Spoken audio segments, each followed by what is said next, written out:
afternoon and welcome to today's virtual press conference hosted by the Prime Minister of Belize. As you know, yesterday a record number of samples were processed, and as such, a record number of COVID cases were confirmed. Today, the Prime Minister, along with the Minister of Health and the Minister of Education, will be providing an update on the state of the nation as it relates to the COVID-19 global pandemic. Joining us today at the head table, we have Prime Minister of Belize, Right Honorable Dean Barrow, Minister of Education, Youth, Sports and Culture, Honorable Patrick Faber, Minister of Health, Honorable Pablo Marin, Director of Health Services, Dr. Marvin Manzanero, Epidemiologist in the Ministry of Health, Dr. Russell Manzanero, Chief Executive Officer in the Ministry of Human Development, and Chair of the National Task Force, which is a subcommittee of the National Oversight Committee, Ms. Judith Alpuche. And now we'll begin with Dr. Marvin Manzanero, and he'll detail the most recent positive cases. I'm sorry.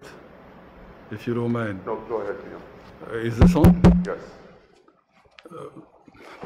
Before Dr. Manza starts, it's just to indicate that we all think it very important that he set the stage, not just in telling you about the most recent results and the positive cases, but to tell you how he and the ministry intend to proceed in terms of the tracking and tracing exercise. That sets the backdrop for the decisions we have had to make in government. When he's finished, I will talk about the decision regarding the reopening of the PGIA, and then the Minister of Education and leader-elect of our party, and this was supposed to have been a joint press conference, will tell you about the decision with respect to the reopening of schools.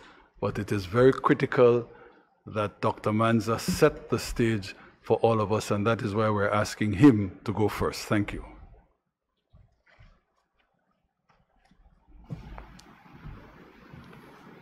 Good afternoon, all.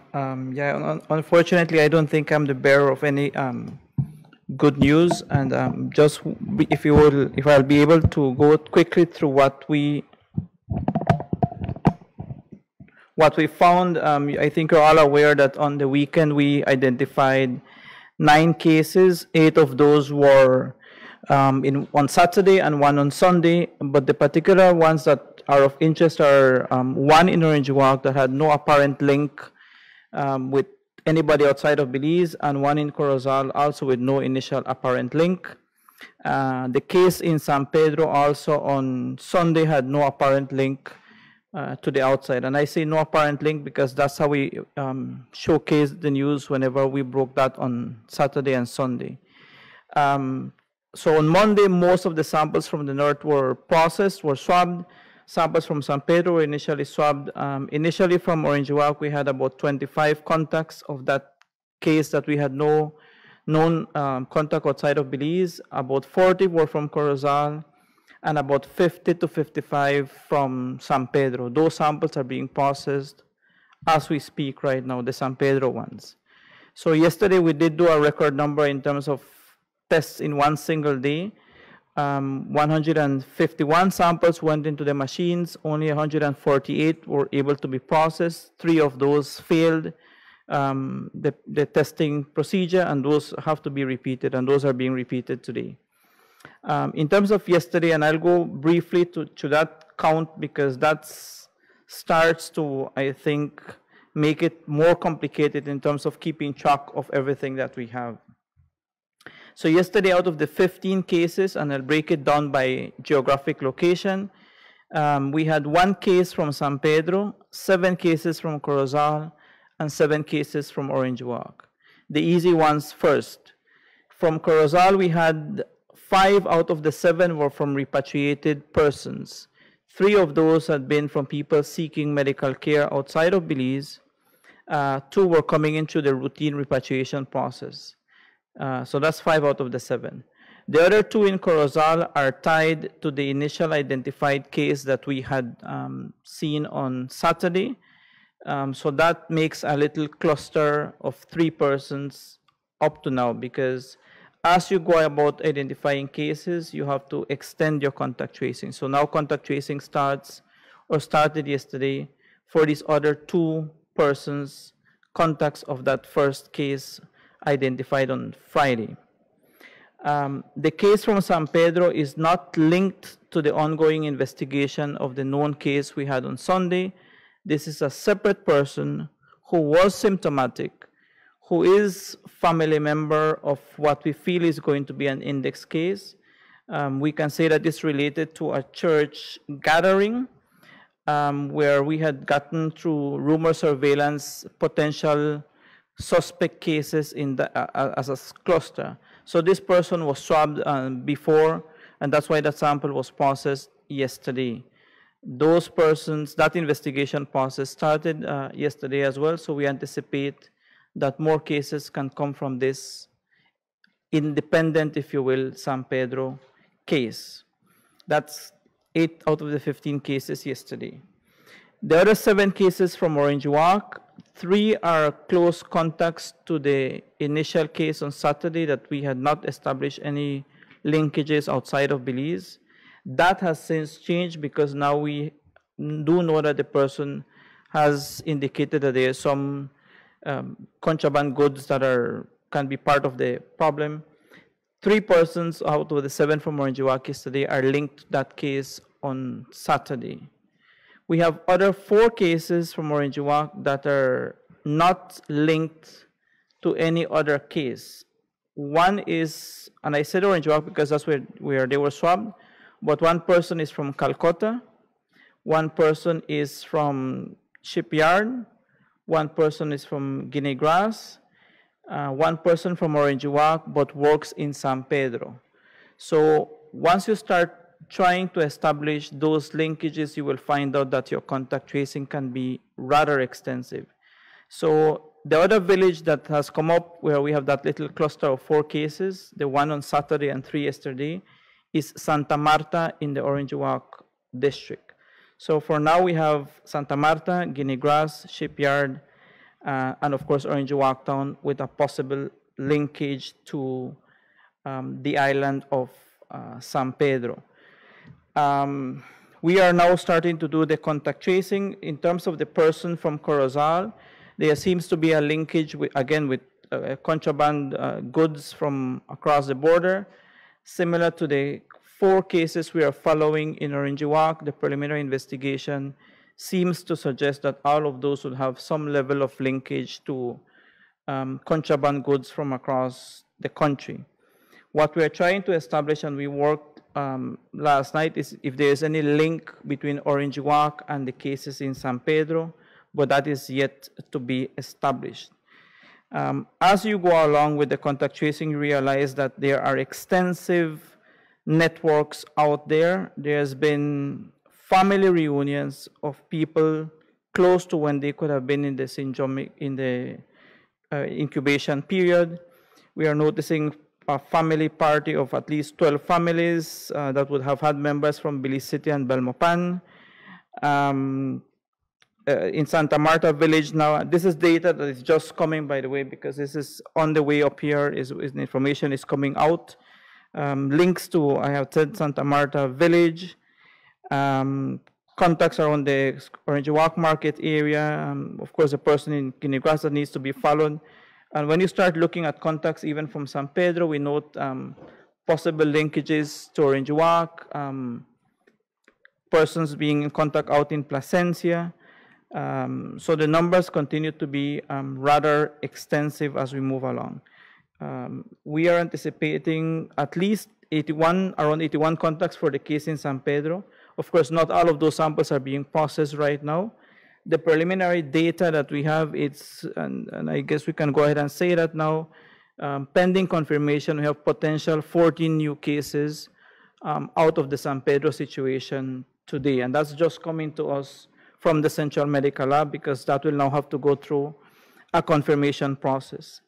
So once you start looking at that, you realize that there are many other sporadic cases starting to pop up. I'm sure that if we delve into all of them, we eventually can find a link to something across the border. There is that one case in San Pedro on Sunday that we still are not able to link to anything outside of Belize for the time being, but that will come up, I guess, once we process the samples of the contacts today.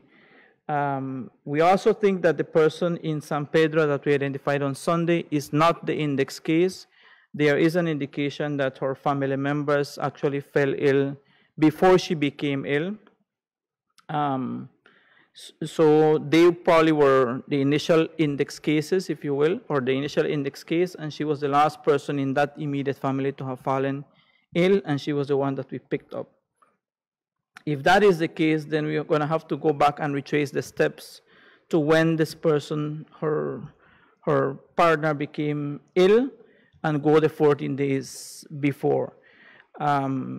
In the events that we are following, there's, I think, a couple of weddings that may have been involved. We don't know of the amount of people in there. And we are going to follow eventually if the partner of the person in San Pedro is positive to the fishing tournament on August 18th and 19th. July 18th and 19th, which is 3 weeks away, was 3 weeks before. So we would anticipate that the secondary contacts of whoever may have been exposed there would just, if they're going to develop signs and symptoms, would have been just about the middle of this week on to early next week. If we are able to identify that, then I think we're going to have to classify that as a potential super spreader event. That's the term that we are going to use, because one person, that's how you can spread things across a country, across all geographic locations. Similar with the wedding situations that we are just starting to get all that information. If you have people coming from all across the country, then those can be super spreading events, if you will. That's the data we have up until now. I sense that we're going to be having more than, if around 200 samples, more perhaps by tomorrow, to be processed. And that's, of course, as the more cases come up, the more events you're going to have to start to expand onto. And we'll make a determination, because you might not be able to contact trace somebody, whether we just make a call for all symptomatic persons to start to show up at their nearest health facility. So that's what we have in a brief synopsis of where we are with the cases in Corozal or in Juaca and San Pedro. But I think the call has got to be that we can have potential sporadic cases start to now pop up everywhere where there have been people attending events where there is a common denominator. Thank you. Dorian, Minister of Education. Now the Minister of Education, Honorable Patrick Faber. Thank you, Dorian. I'm grateful for the opportunity to update the nation on our plans to reopen schools given the recent spike in cases. Is it good? COVID-19. So I've gone on the record many times to say the safety of our children is our top priority. And while getting children back into the classroom is very important, we will not do so at the detriment of students and teachers' well-being. It is in that context that I now announce that in light of the spike in cases and an overall uneasiness on the part of parents and teachers and indeed the students themselves, that the Ministry of Education will adjust its plan for the national reopening of schools for August 10th, 2020 until further notice. So in short, we will not be reopening schools nationally, and we will announce at a later date when it is we plan to reopen schools. Teachers and principals in the meantime are required to continue the preparations for the eventual reopening of schools and to develop their learning continuity plans and distance education resources in the event that there is an even further prolonged school closure. Managing authorities of schools are responsible to ensure that the schools under their charge are on track with the development of these learning continuity plans. The Ministry of Education will be guided by the Ministry of Health on its revised plans for the reopening of schools. The situation will be monitored closely and decisions made accordingly. For example, in the areas with increased or confirmed community spread, school reopening may be further delayed, while in areas with low risk and no apparent community spread, schools will be allowed to open for face-to-face instruction. Some may ask, why is it that the ministry would even decide to reopen schools during the COVID-19 pandemic? And for that, we say that schools, of course, we remind people that schools have been closed since March 20th of this year, and this has left over 100,000 Belizean students out of school for a very extended period of time. These prolonged periods without schooling can have detrimental and long-term personal, social, and economic effects. And since there is no way to tell when the pandemic will be over, or if it will, or if or when the situation will get worse, it is best to open schools at times and in areas where there is a low rate of infection or no community spread.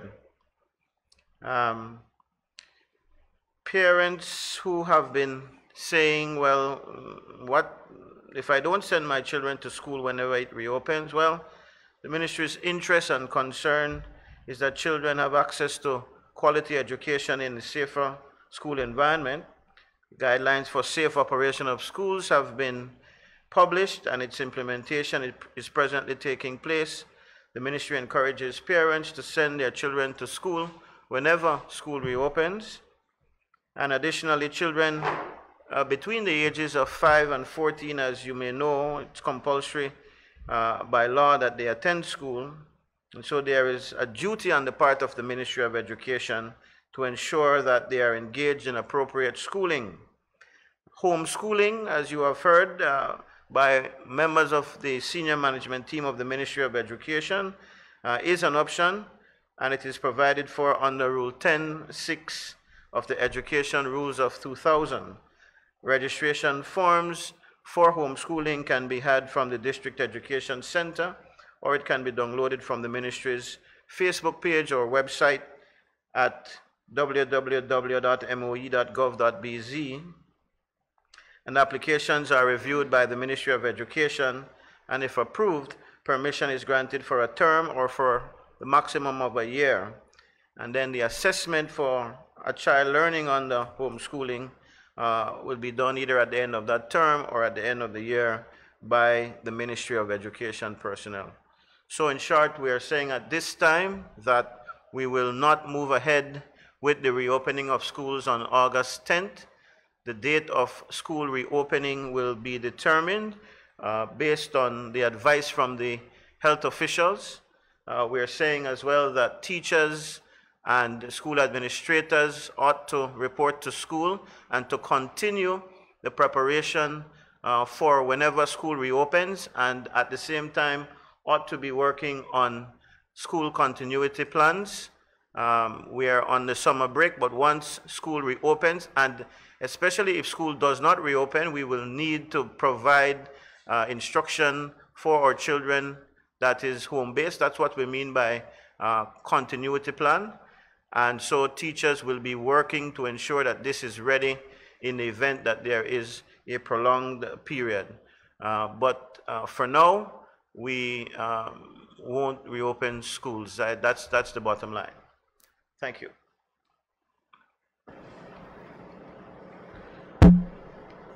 Am I being heard? Yeah. Thank you very much, Minister. Thank you, Dr. Manza. I want to talk about the reopening of the PGIA in similar vein to the Minister of Education's intervention regarding the reopening of schools. But it was important that Dr. Manza lead off to set the stage and to give you the very latest in terms of the figures relating to new positive cases. You know, when the debate about the reopening of the PGIA first started, and throughout, because it's continued up to this day,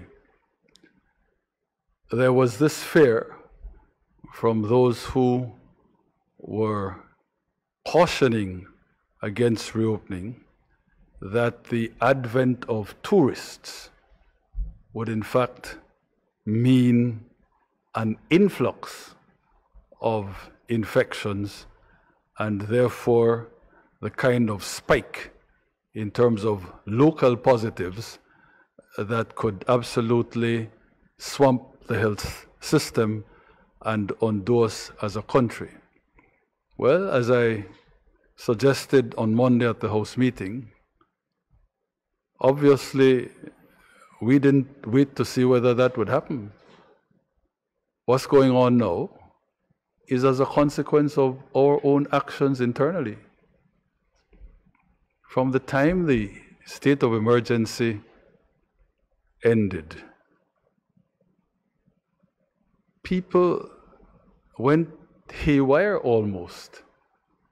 We made clear that there was still a need to observe the social distancing rules. We made clear there was still a need for people to wear masks. You can't social distance if you're going to throw 500-person events, parties at which the attendees are at 500 or perhaps in excess of that number. You can't have these completely uninhibited public events. You can't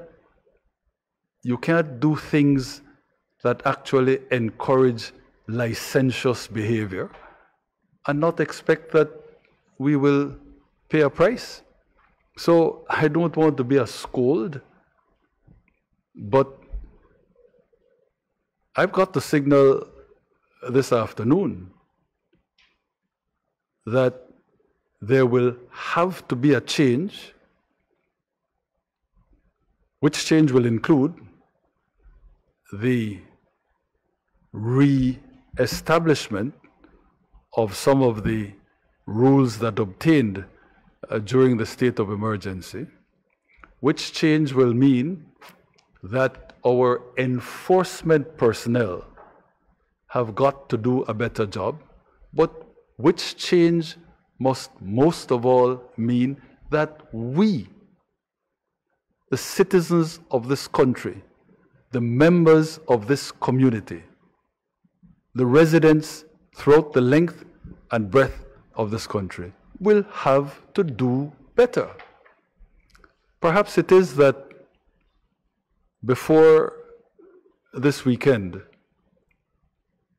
while we had been seeing the additional cases, it appeared that people were contracting the virus and coming out of their illness without, on the face of it, any long-term effects. Well, we know that in one of the cases that was tested and proved positive over the weekend, the individual had to be hospitalized and, if not on a ventilator, had to be assisted in terms of breathing and contracted pneumonia. It appears that she is slowly recovering, but indeed she experienced a brush with death. Are we going to wait until people start dropping like flies before we decide that as a people we've got to exhibit the kind of discipline that this extreme situation absolutely requires? You know, again, so as not to run any risk of being accused of preaching self-righteousness or trying to cast blame on the population. I concede that as a government, when I talk about government, I'm talking about government in the largest sense. There has been a failure on our part. I don't want to be pointing fingers, but in terms of that enforcement about which I spoke, not only is it that our officials are not succeeding,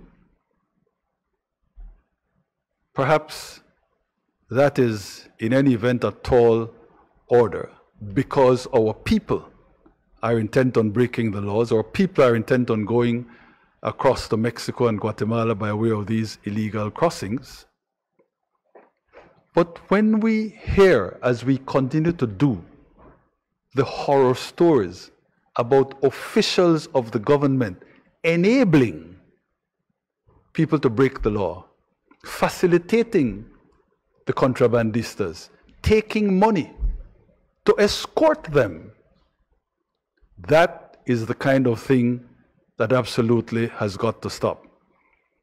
At some point, I'm sure the Minister of the Police and the Attorney General, who's also Minister of National Security, will hold their own press conference to let the public know about the new measures that they are going to take, including sting operations, including tightened surveillance, to try to catch not just the border jumpers, but the public officials of this country that are clearly very much in league with the border jumpers, that are clearly very much complicit in the kind of dangerous illegal activity that by and large has resulted in this new and deeper crisis that we're now experiencing. One of the team members talked about going to Halakte and speaking to the village chairman or alcalde or one of the village leaders, who made the point, how can I tell the villagers not to go across to Guatemala when they see officials of the government of Belize doing this on a regular basis? It's got to stop.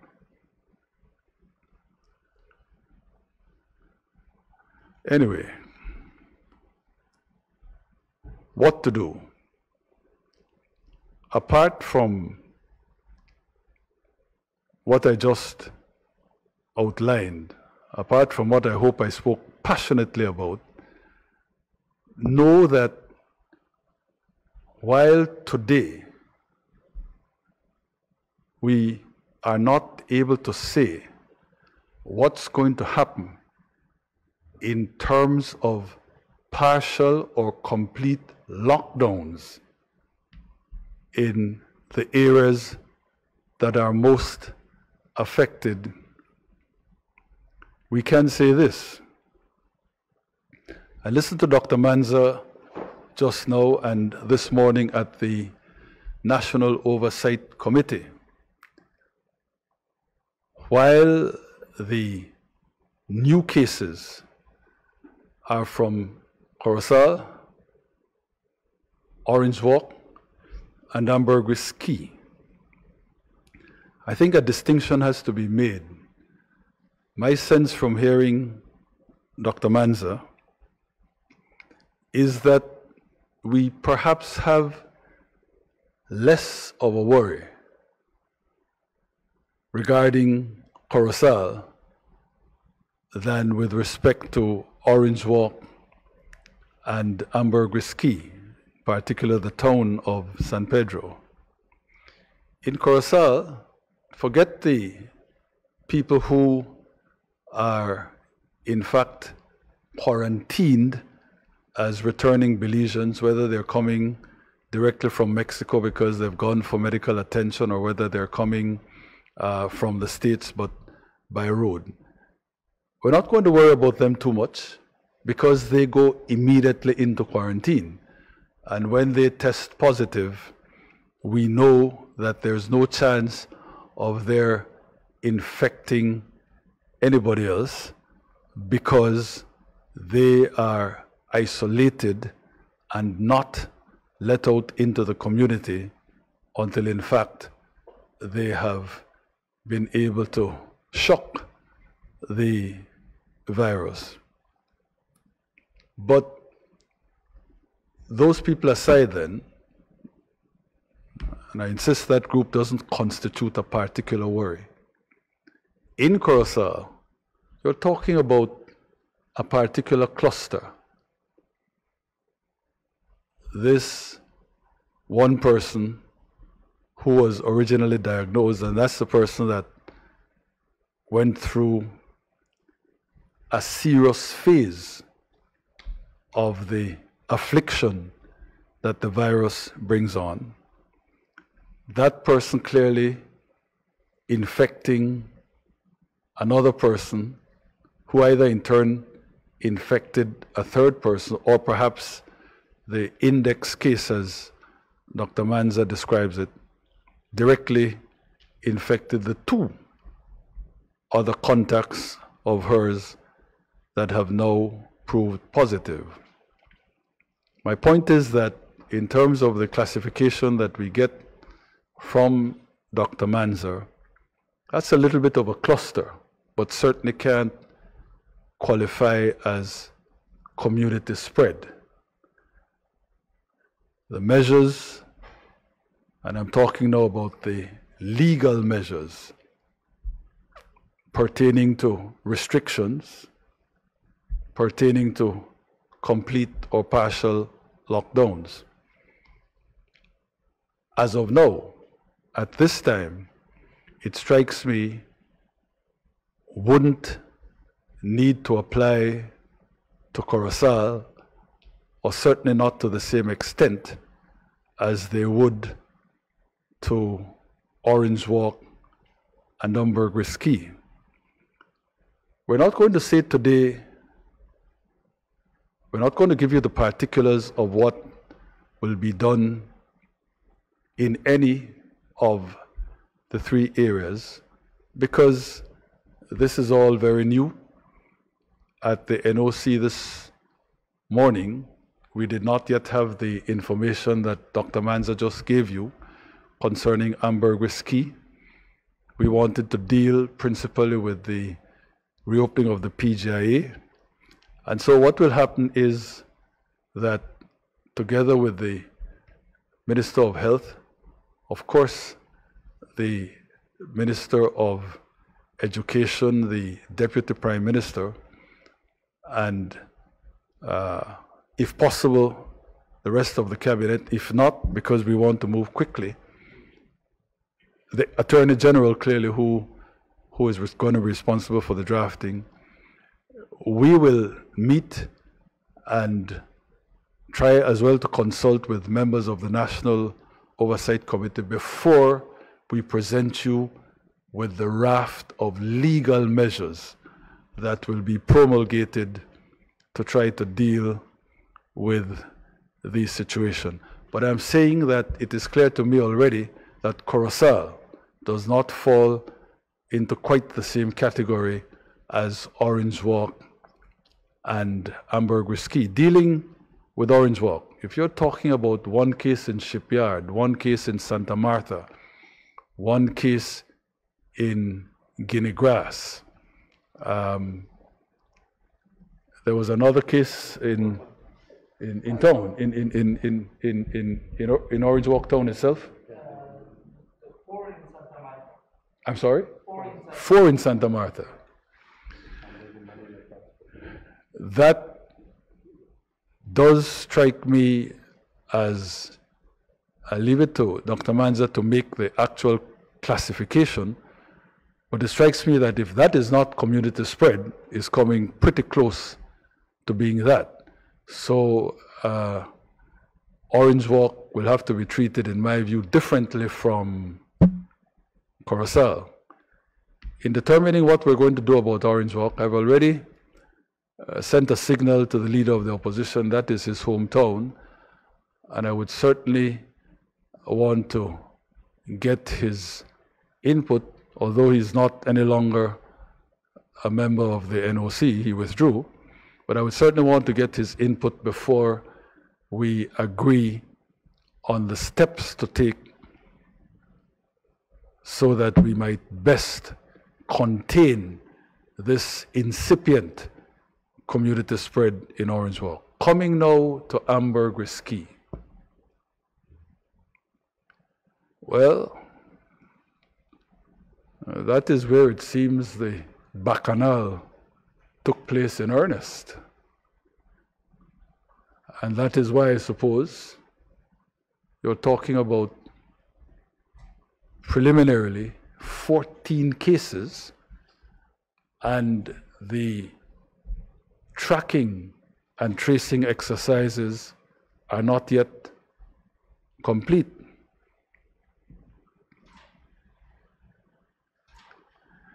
Now, at the moment, apart from the 14 that preliminarily are positive, but which the doctors and their team at the central lab will have to confirm. Apart from those 14, you're talking about 3 cases. The index case on Sunday, according to Dr. Manza, there is as yet no suggestion that that person had any contact, did any kind of foreign travel, or had any contact with anybody from outside. I want to be careful because we can't trade in scuttlebutt. We can't trade in gossip or hearsay. But I have been sent confirmation of a private flight that came in on, I think it was the 10th of July. I can easily confirm that after I check my phone. And that private flight, according to the reports, contained some Americans, brought some Texans who came in and went to San Pedro at the invitation of the partner of the index case, that partner being involved in the development of a mega hotel and condominium complex. The idea was to show his wares, show his development to the people from Texas in a bid to get them to buy condos. Since the suspicion, without its being confirmed, is that the index case may have been infected by her partner, if the partner, who was only tested after the index case was confirmed and whose sample was swabbed, if that partner turns out to be one of the 14 positives, there is the connection right there with, in terms of contact with people not from Belize.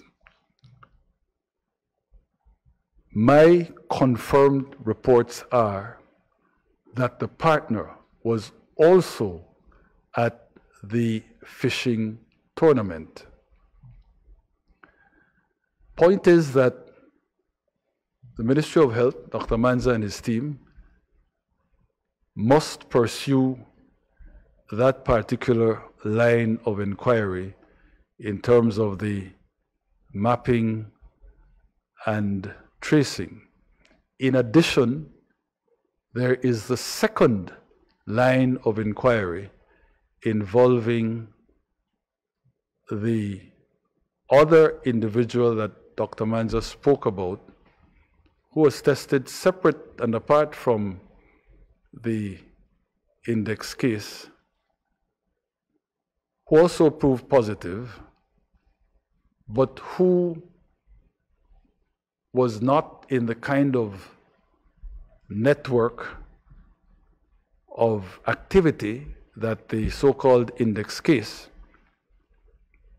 was involved with. So that's a separate line of inquiry in terms of tracking and tracing. And then there is the case from Orange Walk, tested in Orange Walk, but the person tested and positive, in fact, works in San Pedro and was only tested in Orange Walk because of the symptoms showing up at the time when the person was in Orange Walk for the weekend. So there are at least 3 separate lines of inquiry.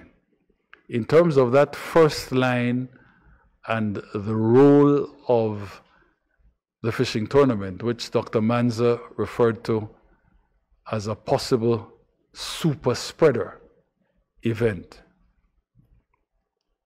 it's not just confined to San Pedranos or Islanders, is it? A lot of people who were at that fishing tournament, in fact, I hear that somebody right here in this room was there. Not looking at you, Dorian. The point being, though, that the possibility of infections or the virus having been transmitted at that event to people from Belize City and from elsewhere in the country is an extremely serious one. You heard what Dr. Manza said.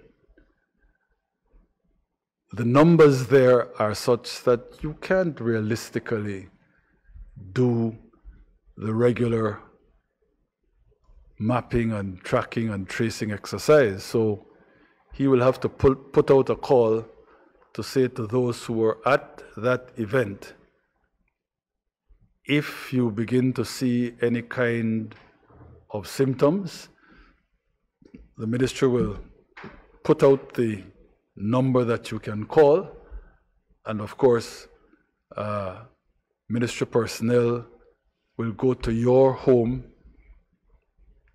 to do the testing. And I would want to urge any and everyone who was at that event and who might be experiencing symptoms to, in fact, please do get in touch with the Ministry of Health once that hotline is provided, once the number is provided, so that we can, in fact, be able to do testing on a wider basis than the attempt at tracking and tracing on its own would permit. But end of the day, it appears that ambergris is the most serious situation of all. Without getting ahead of the decisions to be made, it does strike me that the effort at containment on ambergris key will require us to look seriously at the possibility, at perhaps the prospect, of some kind of quarantine. again for the island.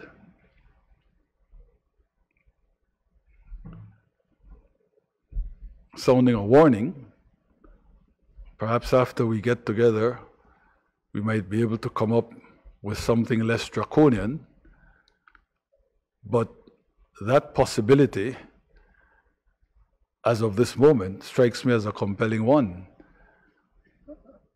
We will try to give some notice if we go that route, so we don't end up like the last time with a situation where people are trapped on the island. There's once again a number of construction workers out there and people generally that are not from Ambergris-Key, not from San Pedro.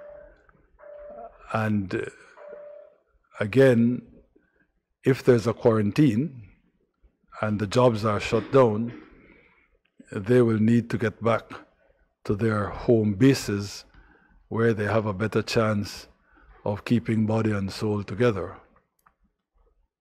But the importance of Ambergris-Key also, of course, needs to be highlighted in another context, and that is the planned reopening of the PGIA.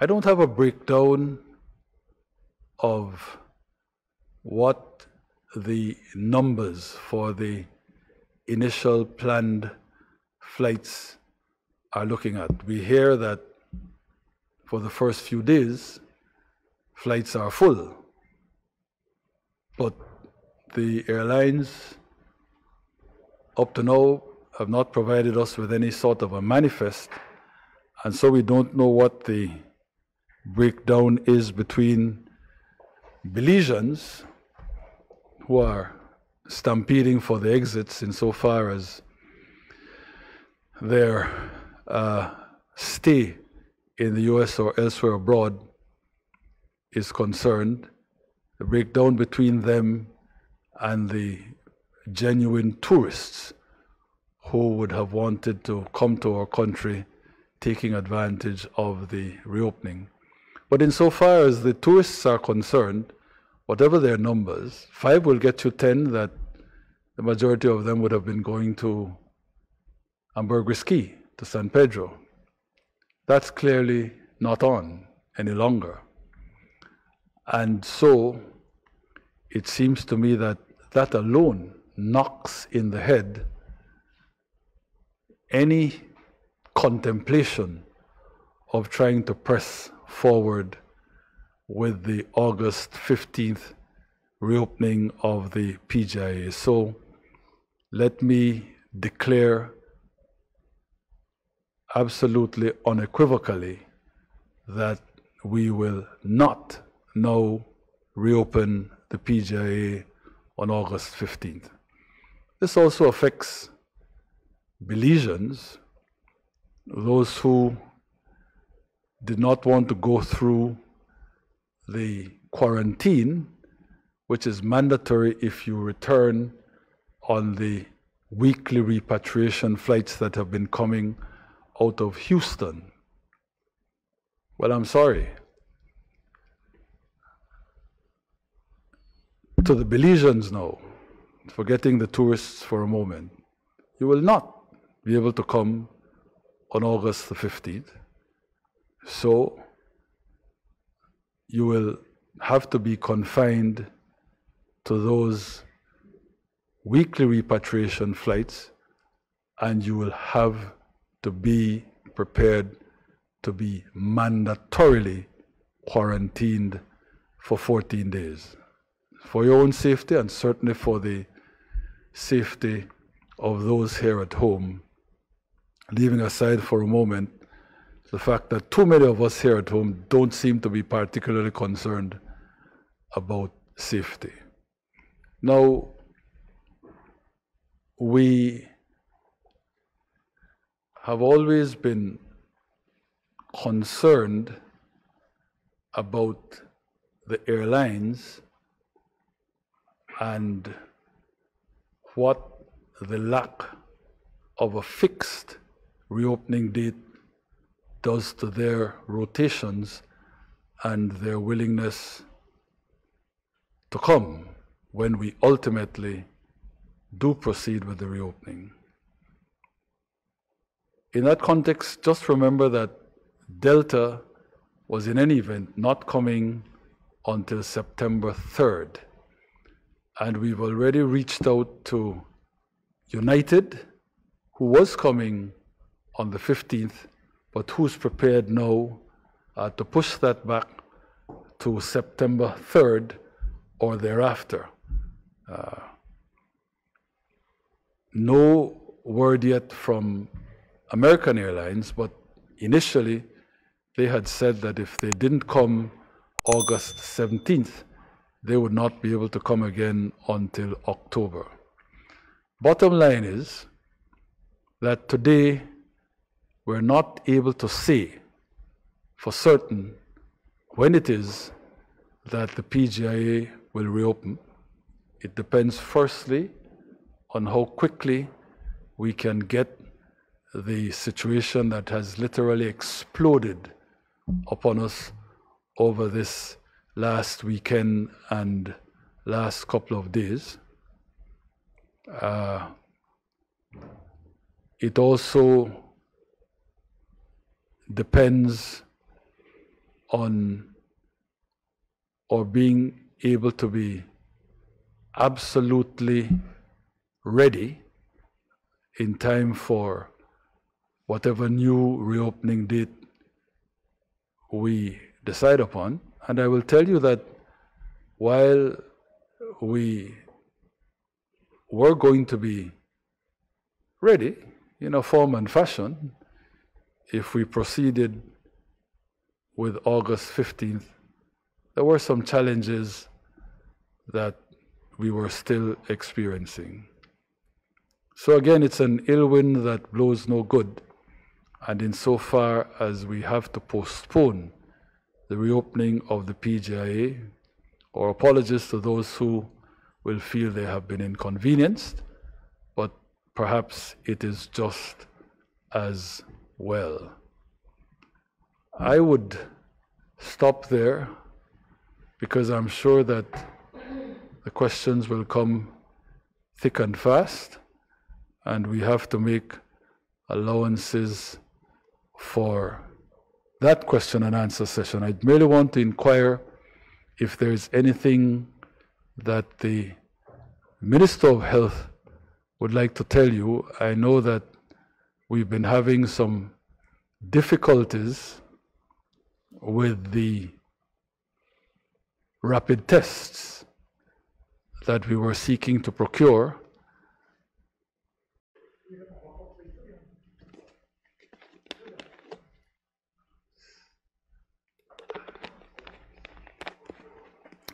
Yeah, can the media still hear me?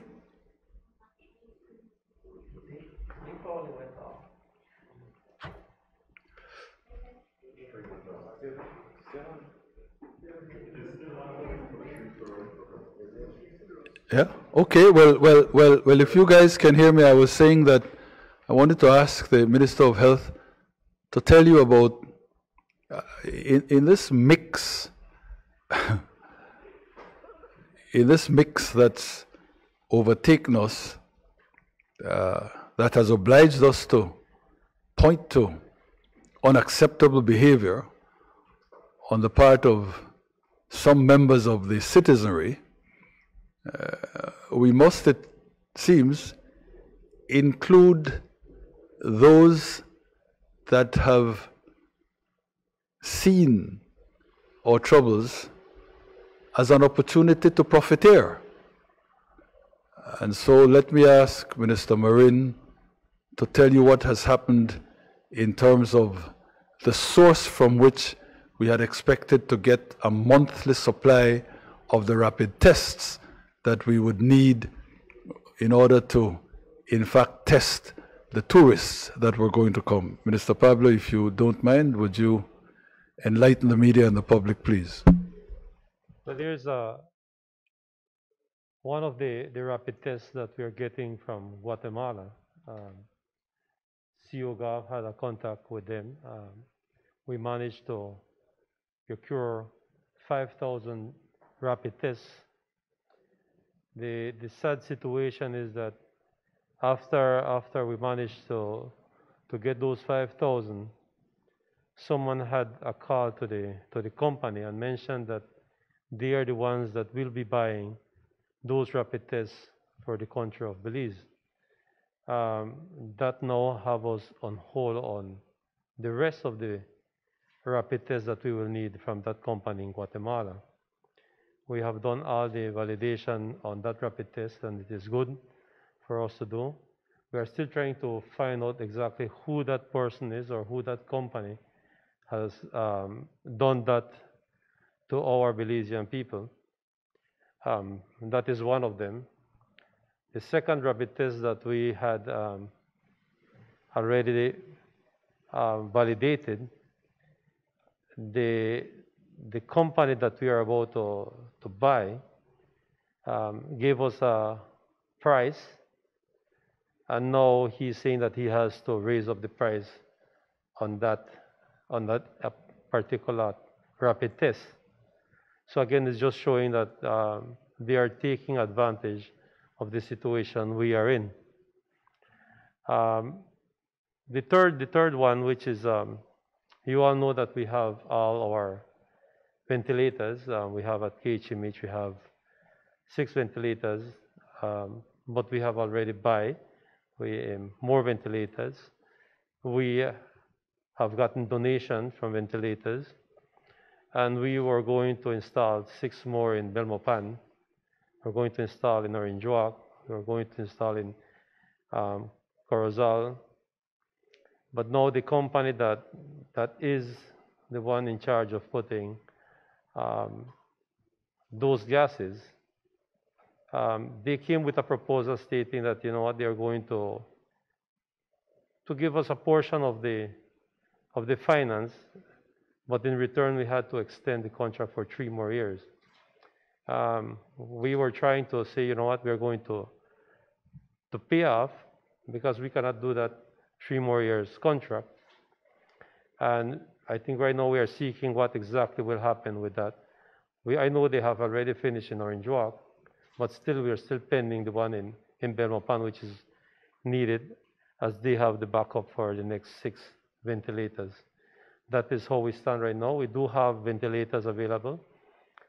Yesterday we had a meeting with the union, we had a meeting with BMDA, we had a meeting with the Nursing Association, and we told them that if they want to do the walkthrough, we can do that.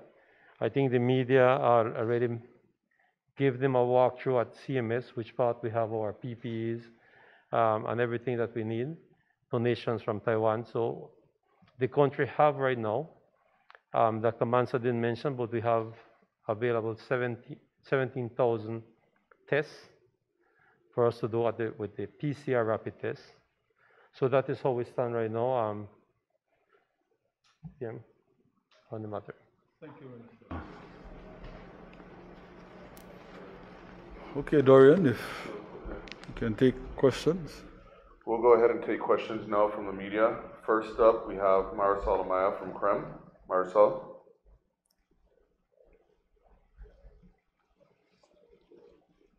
Prime Minister. Yes, ma'am. In light of health considerations, you can correct me if I'm wrong, but I believe you stated that there is a person in the room you believe was at the tournament. Okay. So, following along those lines, shouldn't the recommendation be, and I guess this will turn to Dr. Manzanero, that those individuals should be told to, or advised rather, to stay home?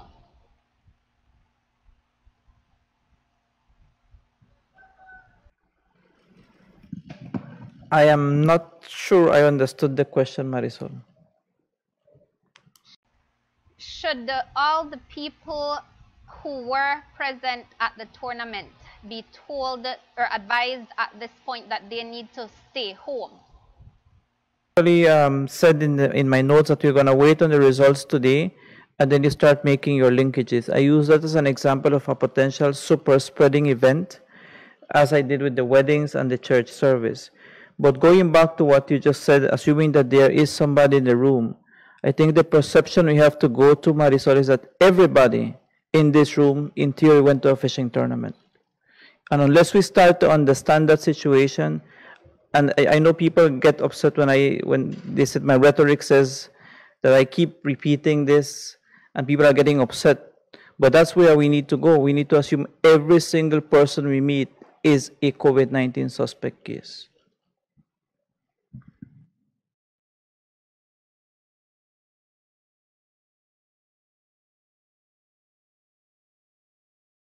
Okay. Can you explain again, and I think there's a differing definition of what is considered a community spread, but can you repeat again why isn't a lockdown, even after everything you've learned now, being dictated for San Pedro at this time? That's not for Dr. Manza to answer. Dr. Manza advises us, and he's quite clear in his advice, and then the political directorate has to make the decision as to whether or not to quarantine, taking well into consideration Dr. Manza's advice. But it's not fair to ask him why Ambergrisky is not being quarantined, and who says that Marisol, who says it won't be quarantined? I've told you that's a distinct possibility, but it's not a decision I can make on my own. And as soon as we can get together and consult, that decision will be forthcoming. But you're saying you wanted Dr. Manza to tell you about the community spread. What constitutes a community spread? Because some people are, I mean, they've looked up definitions and are sharing definitions of what is community spread, and here right now we're talking about sporadic cases still.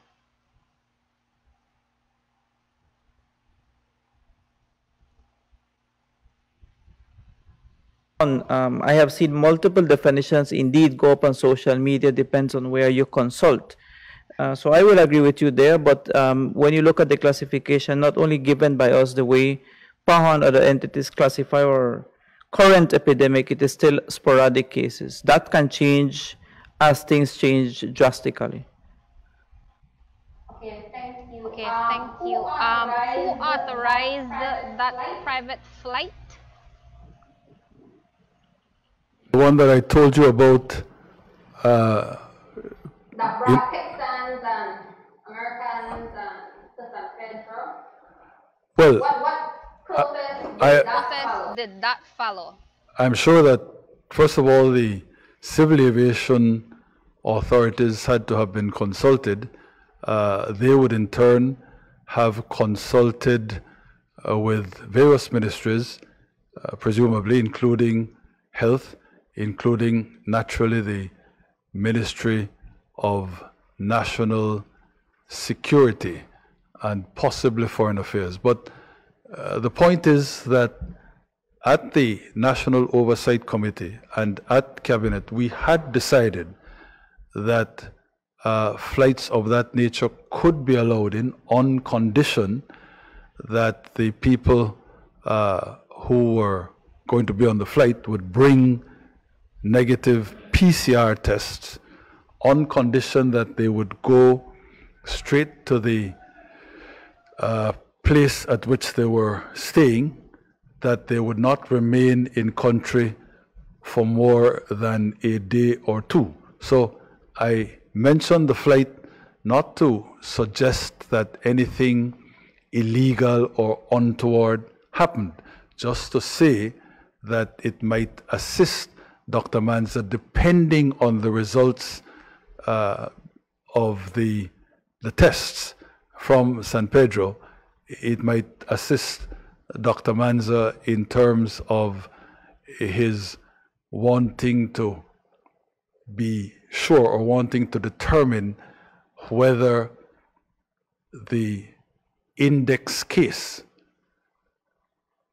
somehow was infected by somebody else on San Pedro, on Ambergris Key, or somebody else in the country, as opposed to a foreign source. So that's the only reason for mentioning the circumstances. So did they quarantine mandatorily the 14 days? You're saying that did not happen?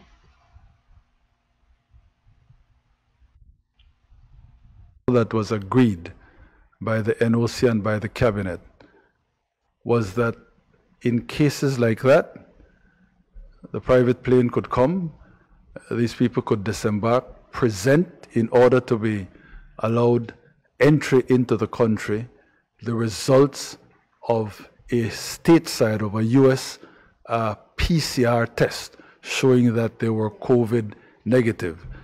They would only be allowed to travel to a particular place and to stay there, and they would have to leave the country the day following their arrival, or perhaps 2 days, no more than 2 days after their arrival. Okay, I only have one more question, but I want to know if you'd allow a follow-up in relation to that same flight. Quite a bit of questions. Let's move on. I think you got 5 questions. We're going to move on now. Thank you. So, next up, I believe it's Paul next. I really meant to ask.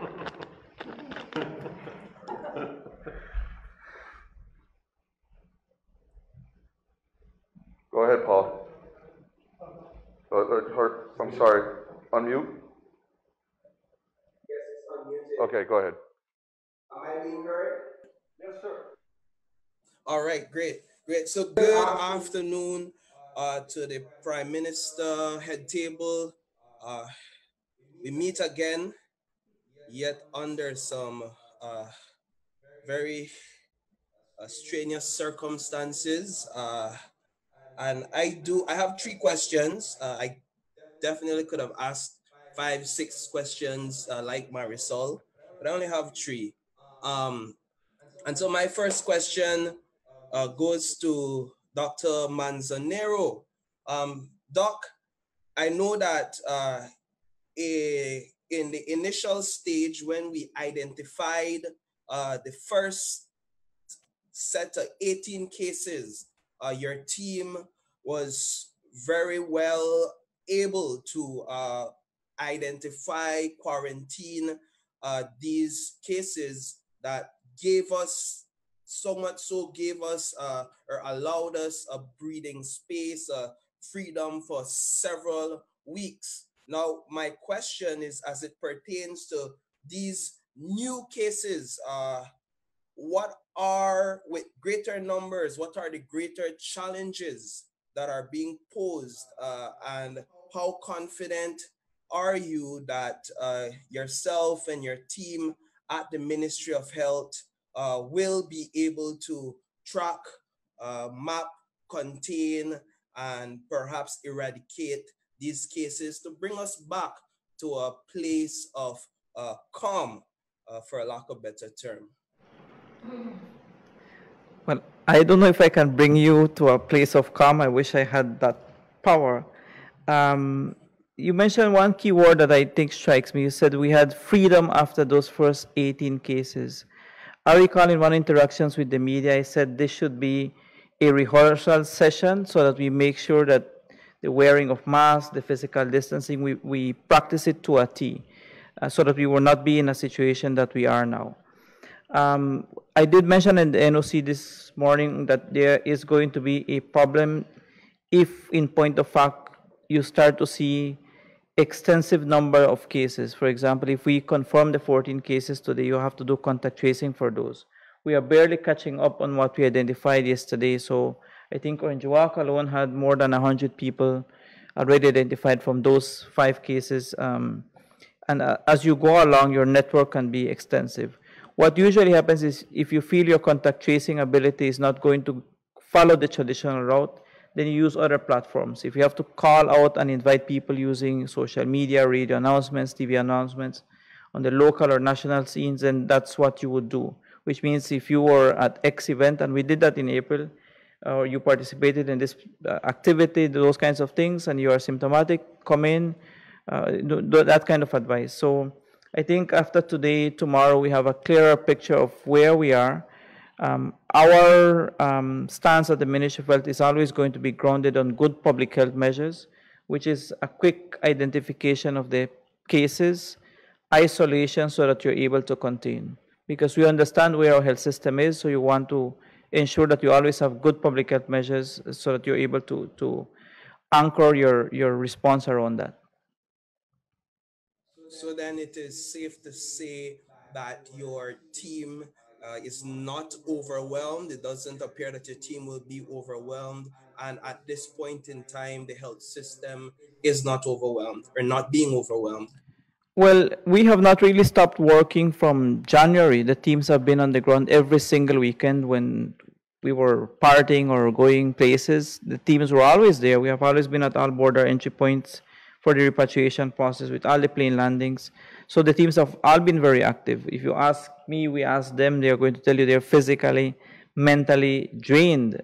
So, I mean, depends what we find today, but yeah, we can't get overwhelmed. What is happening is, for example, we are shifting some of the resources. So some people from Belmopan may be going up to Rangiwak to further support contact tracing. So we move people along as we identify cases. All right, my second question is to the PM. PM, I'm sure that many critics are applauding the announcement that the airport will not reopen on August 15th. But I can't help but to ask, based on your observation, your knowledge, what now is the fate of the tourism industry and by extension, the economy?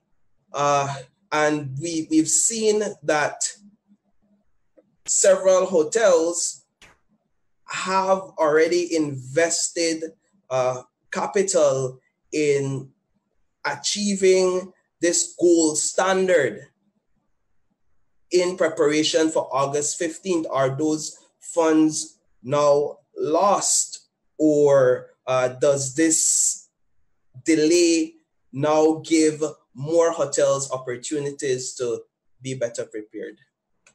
I would say the latter, Paul. We naturally, well, I am a cockeyed optimist, so I will always see the glass as half full rather than half empty.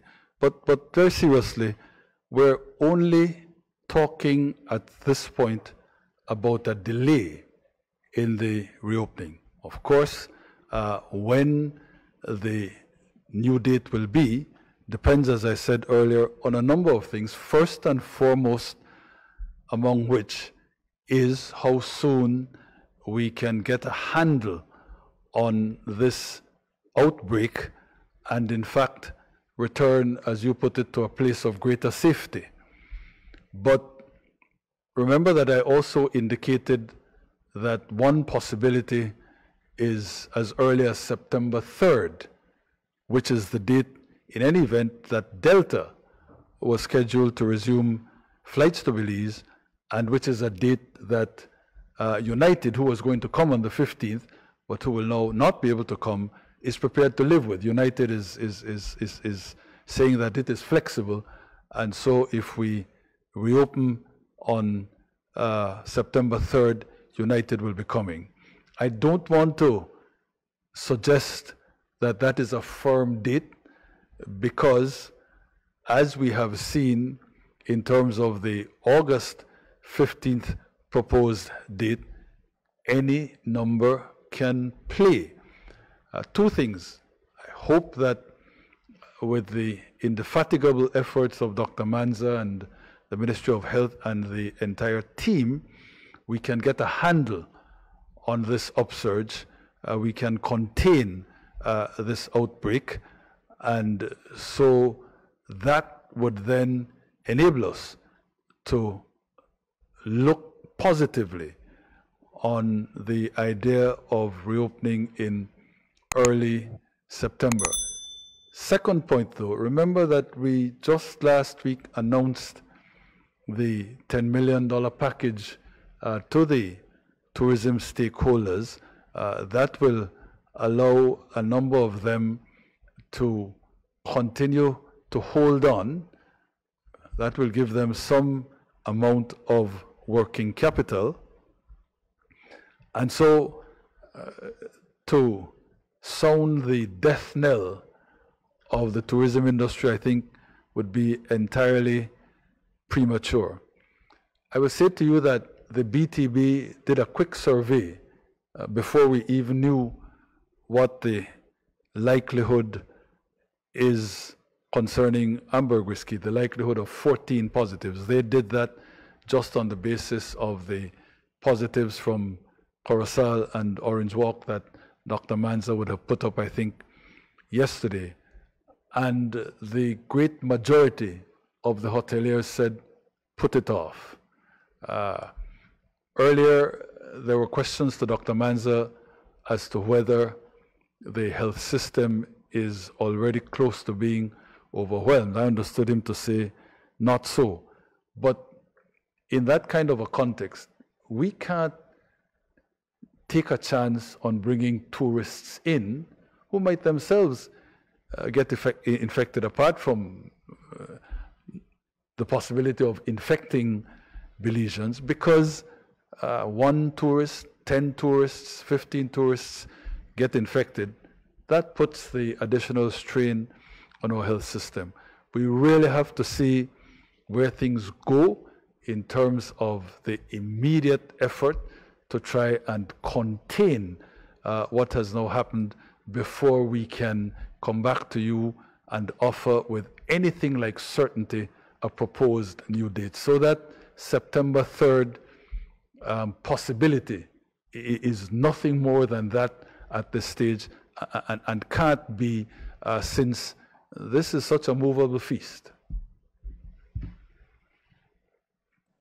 Thank you, PM. And finally, for me, to the Minister of Education on the delayed reopening of schools. You made mention that schools will remain closed until further notice.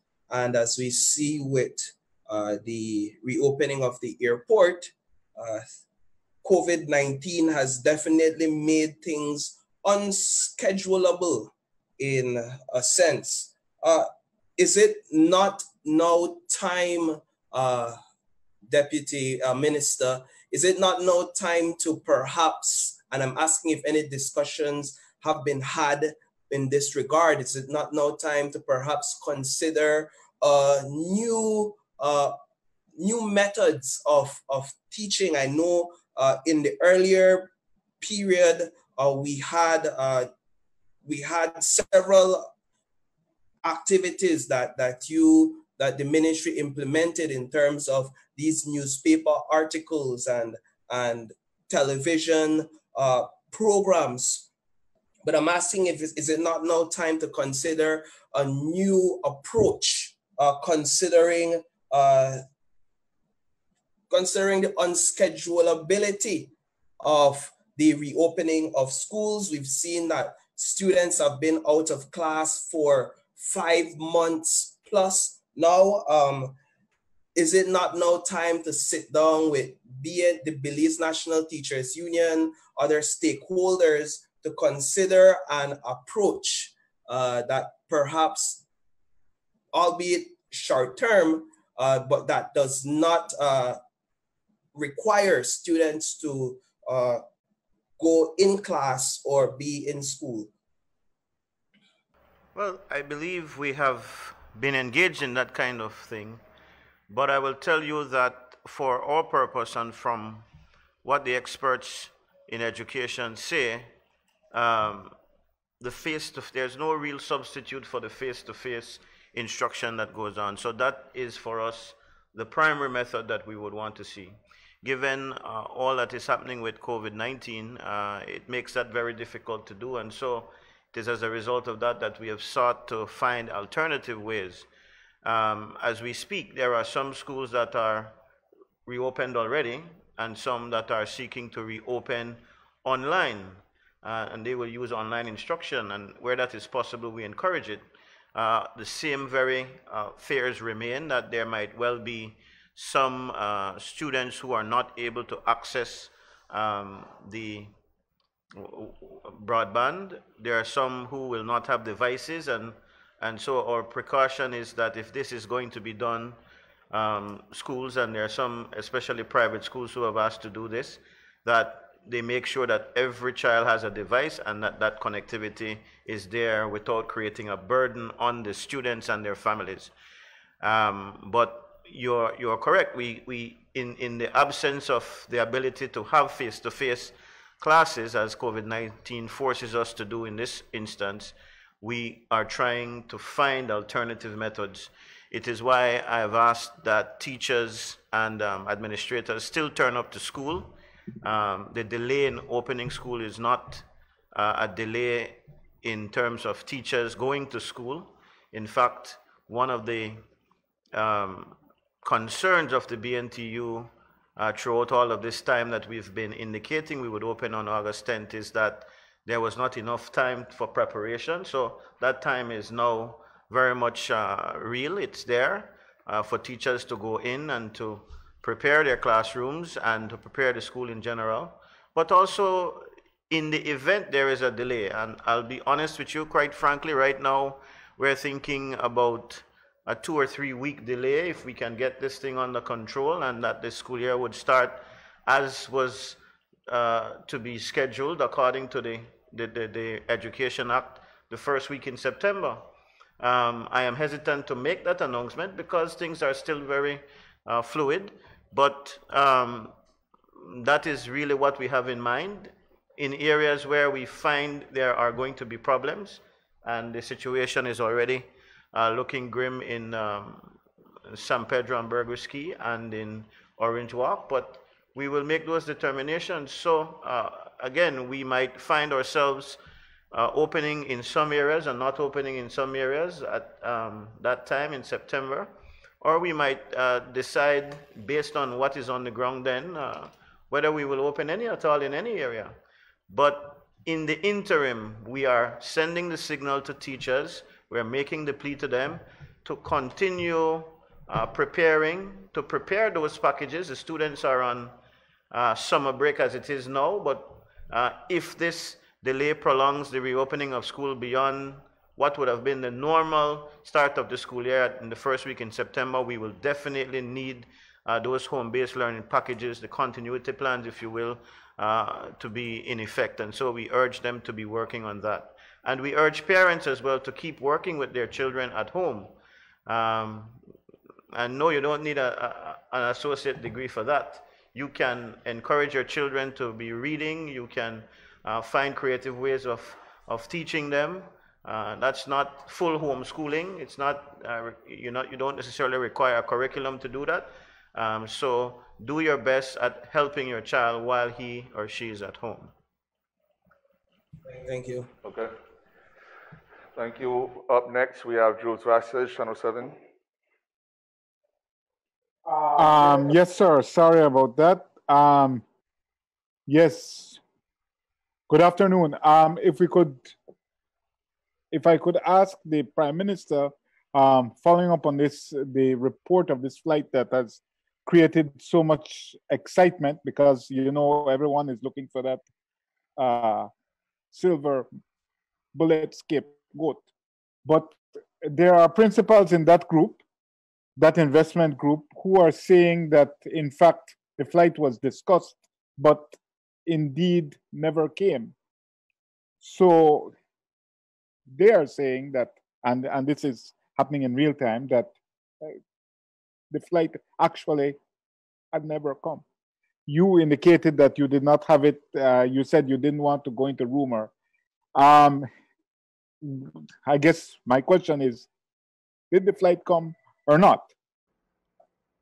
Well, look, I've been sent material that purports to be pertaining to the landing of the flight and the departure of the flight. But I am not going to, if indeed the source that provided me with that is mistaken, I'm not going to quarrel. I'll apologize if I misspoke.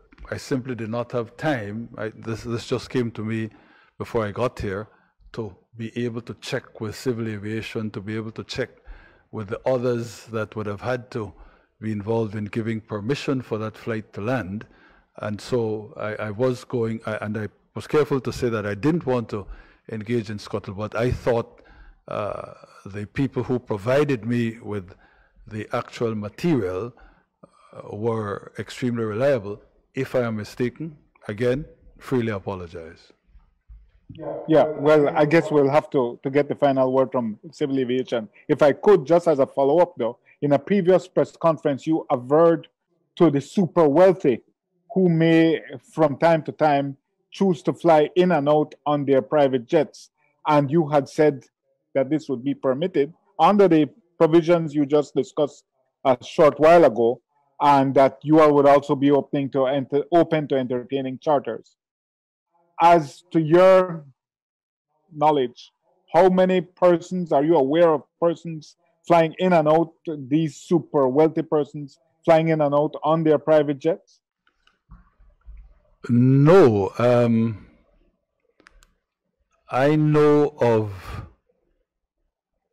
one Belizean family that in fact chartered a plane to go to the States, came back, presented the COVID negative PCR results, and naturally were allowed back in on condition that they go home and self-isolate. I don't know of any other such flights, but I wouldn't be shocked if I am told that there were. It's easily checked with civil aviation. I don't know, and perhaps Judith, who is normally in the loop with these things, might be able to help us. You know of any of these flights having come, Judith, please? So Judith only knows of the same one that I know of. Okay, and then if I could move on to the next question, Mr. Prime Minister. In a previous press conference, you had spoken about what can only be interpreted as the strong arm tactics of some of these international carriers. I think you mentioned at the time that American Airlines had said that, you know, if you don't fix a date, we will have to roll you all over into next year. We won't schedule any more flights for this year. We know Southwest had already done that from quite possibly in June. What now with these airlines? I know you said you all have been in contact, but what now with these airlines as Belize tries to normalize this outbreak, if we can call it that, or this spike, and reschedule for an opening foreseeably sometime soon, and certainly at least before November, when the traditional high season is set to start? I've said we already have two that are prepared to come in September. Delta, which had from the start indicated a September 3rd date. United, that clearly has been working with us because all the repatriation flights are United flights. And so that's two out of the big three, if I might refer to them in that way. All that's left then is American. My recollection is that they had said if they couldn't come July, or if they couldn't come August, they would only be able to come again in October. And if they couldn't come October, then you can forget it until 2021. Up until the time that I came to the press conference, I had not heard from Mrs. Bevans in terms of any contact having been made with American. It may well be that they stick to what they had earlier said, and we won't be able to see them back until October, or once they're told that, look, both Delta and United are prepared to come in September, hopefully they would change their minds. But if they say October, well, what it is what it is. We have to know that when we take the decision that we have already taken, that there is a chance that flights will be pushed back further and further and further, but health comes first. And I'm saying that even the tourism stakeholders, who are the ones most prejudiced by any delay in reopening of the PGIA, have, in the quick survey that Mrs. Bevans did, indicated in the majority that they, given the circumstances, support the pushback of the PGIA reopening. All right. Thank you, Jules. Okay. No, man, but that just two with that one A and B plus two. I don't get number three yet, man. I mean, you got, I mean, gosh. I have to assemble this one to ask three questions in one no. Mr. Director of Health Services, with the volume of the high volume of, or comparatively high volume of COVID cases that are now appearing, and knowing the shortage of intensive care beds. I know you said the hospital can expand. I know all those modules are in place. But certainly, both from a managerial perspective and from a human perspective, most importantly, we don't want a large number of people in intensive care. Is this an eventuality that now, as you see the numbers climbing, that you dread? That's part A. And part B, how does this treat with the Cuban brigade, which was supposedly scheduled to return in September? I just heard that anecdotally. So if you could answer those two.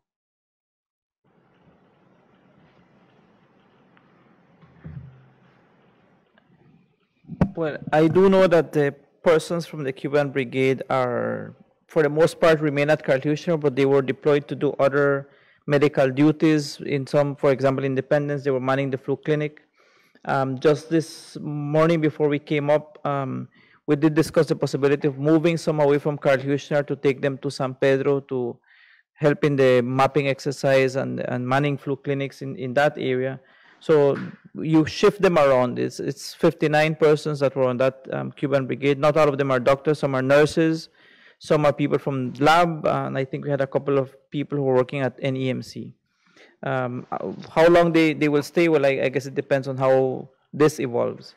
In terms of situations, you are right. You have to be aware always of how many beds you have. And you also do simple statistics, if you will, because if you go back to some of the models, they suggest that up to 80% of your population may be asymptomatic, right? Which means only 20%, tip of the iceberg, if you will, not such a tip, but a 20% significant amount, would be showing signs and symptoms. Out of that 20%, you can expect up to 20% of those requiring some level of hospitalization, and then 5% requiring levels of ICU care. Again, simple math, because when you look at our neighbors, Mexico, the vast amount of people, I mean, they're having a case fatality rate of about 11 to 14%. And the amount of people dying are usually people younger than in other populations like in Europe. So all of that data you plug into Excel tools, and that gives you a synopsis as you move along. So eventually we throw up the flag in health and saying, okay, we are about to be overwhelmed, human resource, bed capacity, and hospitals need to start to shut down and just make them COVID-19.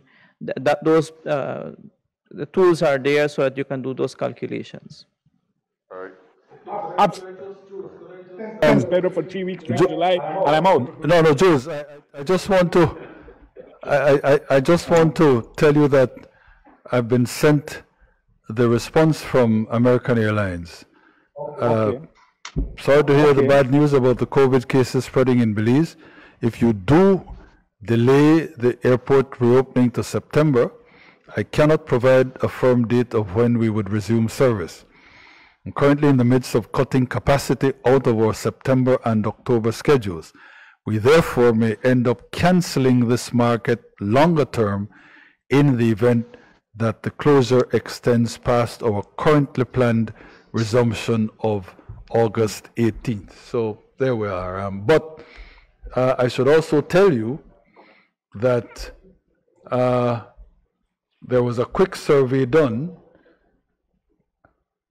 If San Pedro goes on quarantine, do you still think the international airport should reopen on August 15th?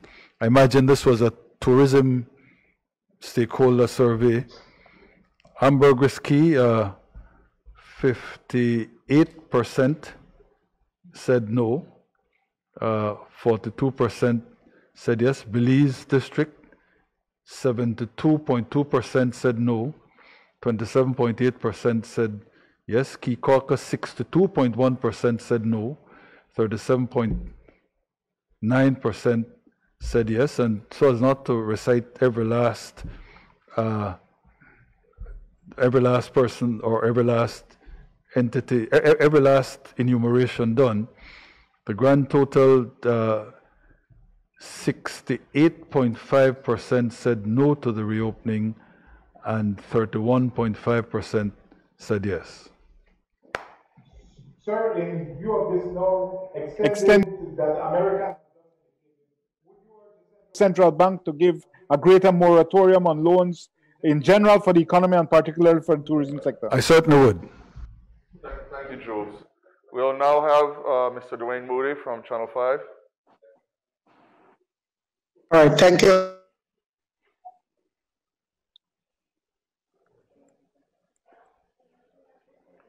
Dwayne, you can unmute your mic, please. All right, good afternoon, head table. Thank you, guys. Prime Minister, just to piggyback on that question from Mr. Vasquez, we too were received information of that flight from Texas never arriving, right? But we were told that there was another flight, a private flight that came in for the fishing tournament that happened in July. Can you confirm this or shed light on this? I don't know of any private flight coming in for the fishing tournament. I said that with these things, I would expect that Judith would be one of the persons in the know, in the loop, and she as well, you've just heard me ask her, she as well knows of no such flight. So not to our knowledge, sir. All right. A question for Dr. Manzanero. Sir, given the increased numbers and the expectation that there will be 14 additional confirmed cases coming out of Hamburger's Key, the San Pedro Health Facility, would it be able to handle increased cases, given the fact we're not only looking at beds, but also trained health professionals out there? That's why I said that we have the potential to send up to 5 medical officers. That's one of the considerations. We spoke at headquarters if there's a need for sending 2 more medical officers from headquarters to San Pedro or to come to Belize City to back up what's happening in San Pedro, that would happen. Of course, tomorrow we're meeting with Carlisle to see what level of intermediate care they would do. Understand also that we will only keep patients in the hospital that require hospital care, not because you're positive means you're going to stay in a hospital. If you are positive and you can be taken care of at home or having minor signs and symptoms, then you will be sent home. And then lastly, sorry, but I have to go back to the PM. In terms of the event that was happening out in San Pedro at the Grand Caribe, the fishing tournament, we have confirmed that several public officers, including the Attorney General, attended one of the events there. And there are photos that show that there was no social distancing, masks, quarantine laws were not enforced. Is this of a concern to you, sir? Were true, but my understanding is that the Attorney General may have been on the island at the same time as the fishing tournament was taking place, but that he did not attend or participate in the fishing tournament. Okay, thank you. We'll now have Mr. Orson Picard, Crime News.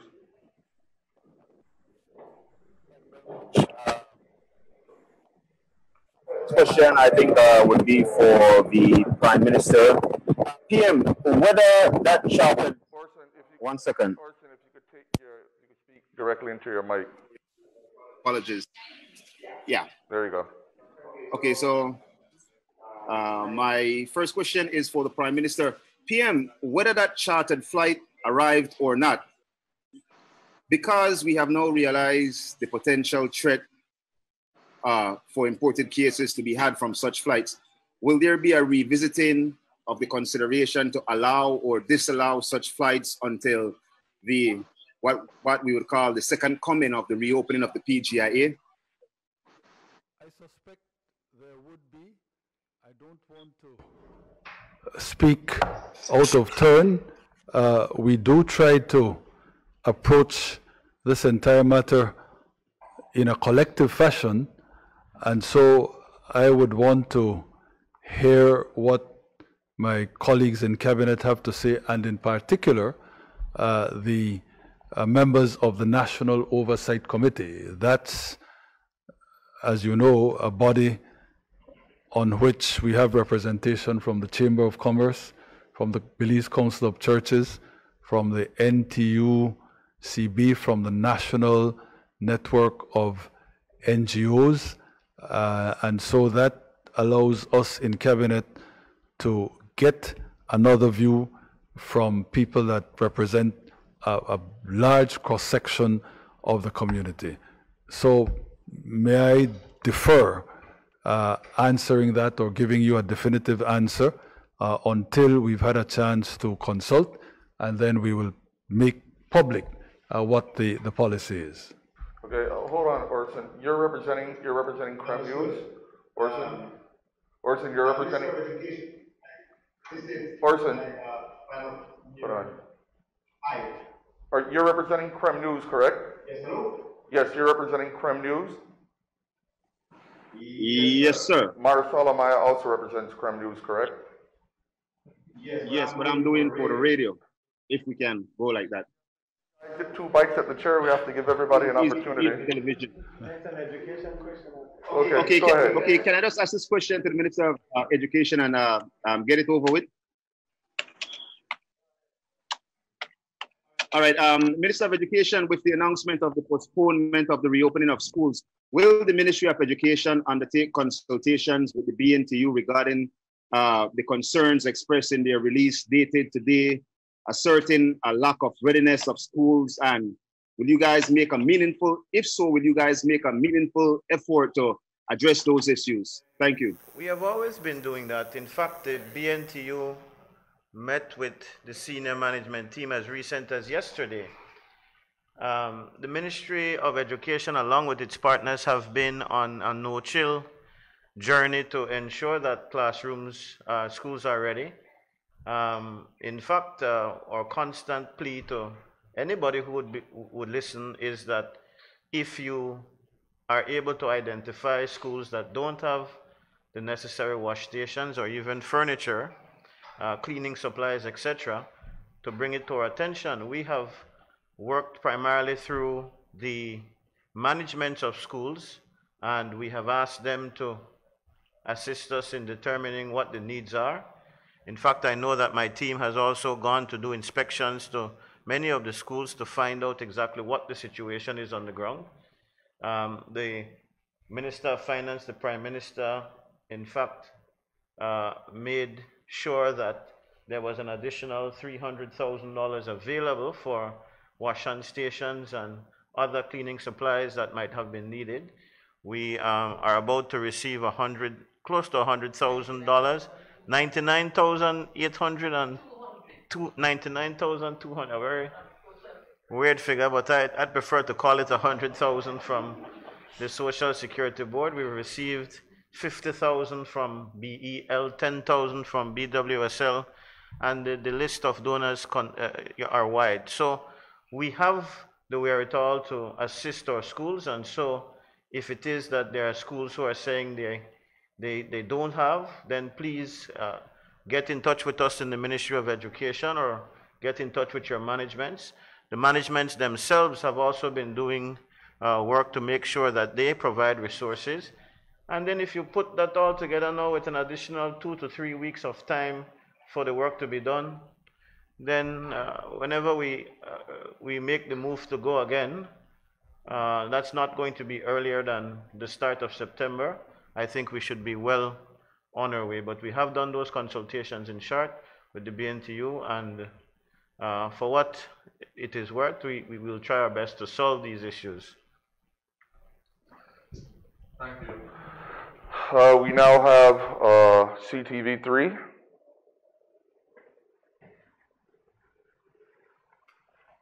No, okay, CTV3 is not there. Okay, we'll go on to Love News.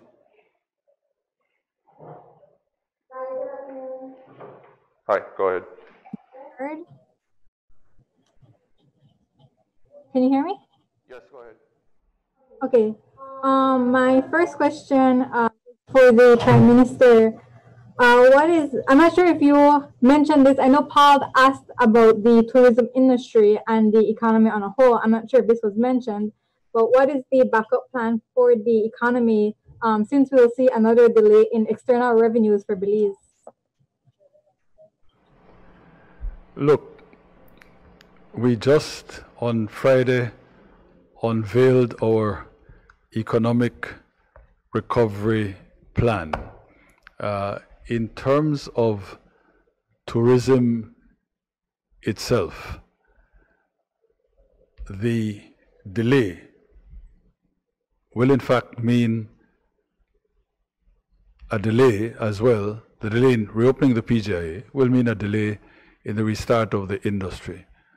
But while any further loss of revenue is consequential, remember that we weren't expecting a flood of visitors in this first period. Indeed, last time I checked, there were only 3 of the so-called Gold Star hotels, and that was a day or two ago, that had reported bookings to the BTB.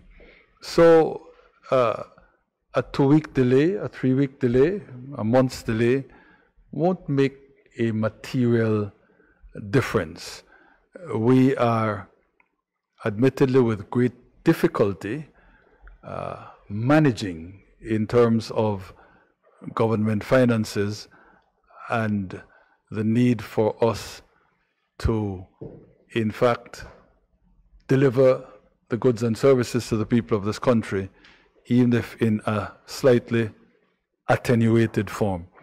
So it's not ultimately a very big deal.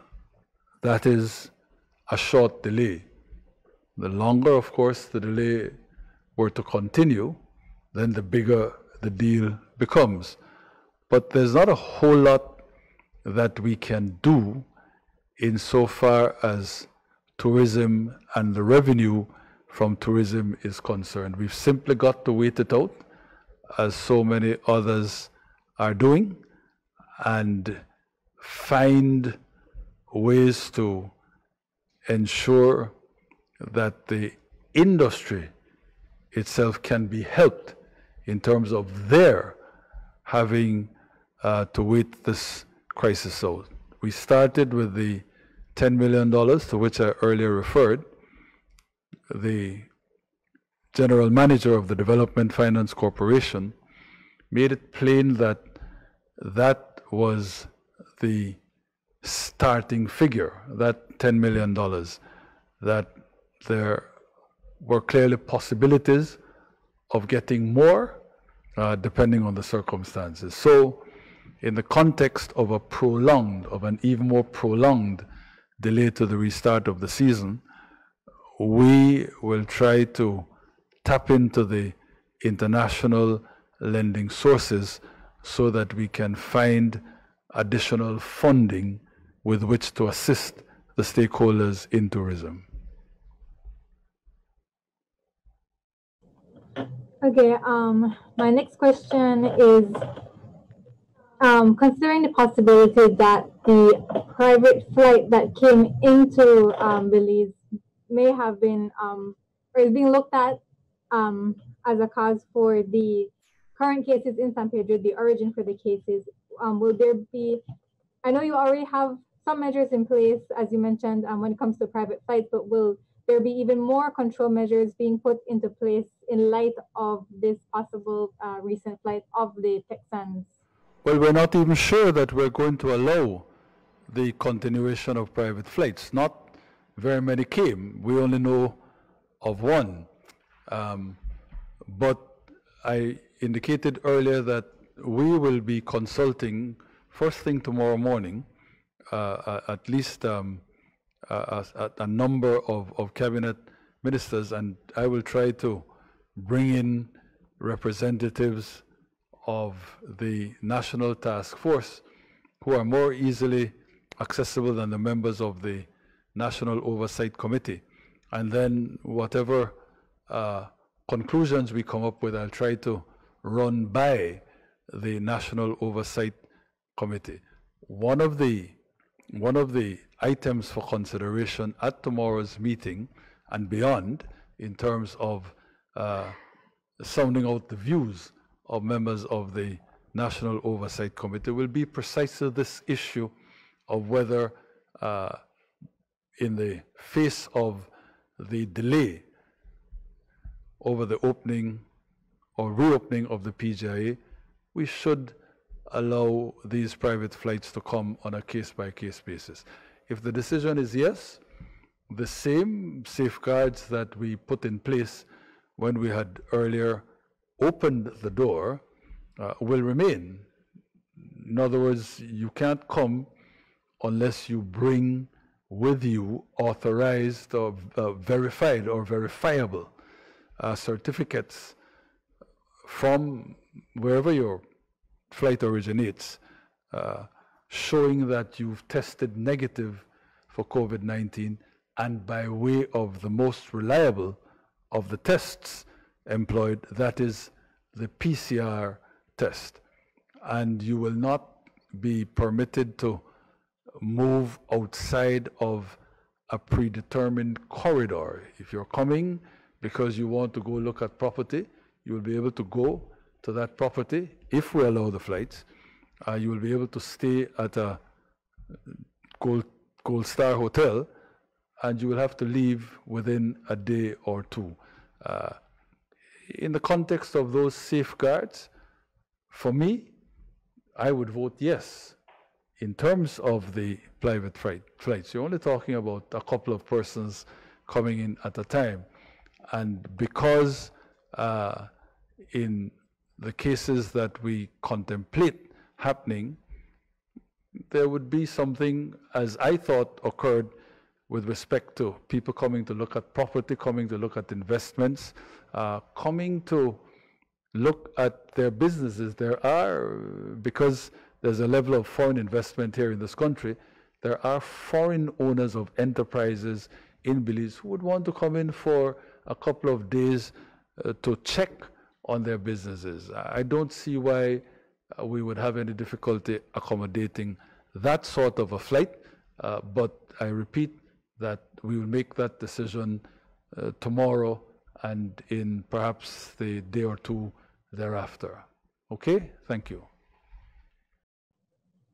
Okay, my next couple of questions is for the Minister of Education. Courtney, we still have a couple other people, so okay. One more. One more question? Okay. Okay, so with the delay in the reopening of schools, I know that many parents were opting for the option of homeschooling. Does this home-based learning and other methods of home-based learning, will that still take place, or will that still be a requirement? Since even though children will be going into school, will they still be required to do some type of home-based learning while they're at home?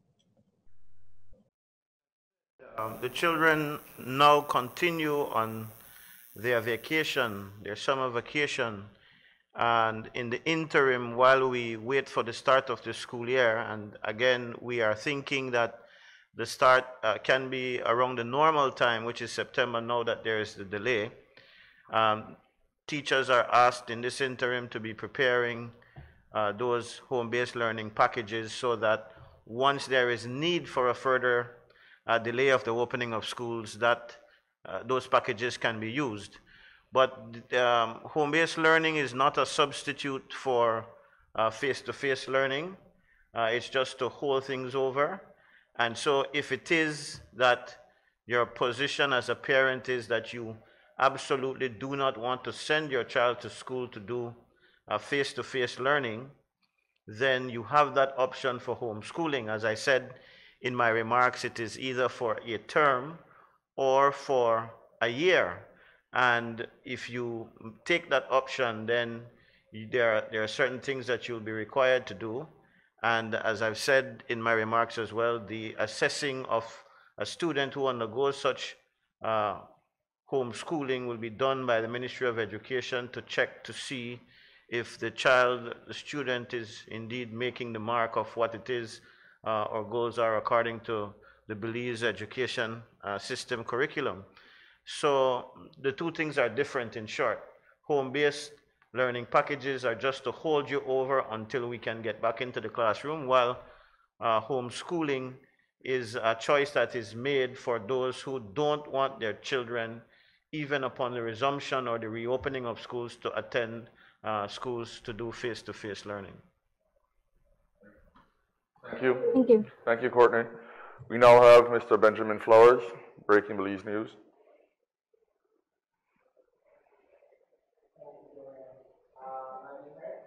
Yes, go ahead.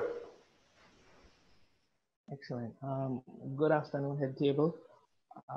My first question is for the PM.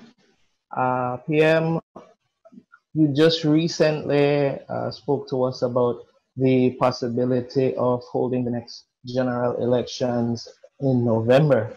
How does the current state of affairs play into that consideration now?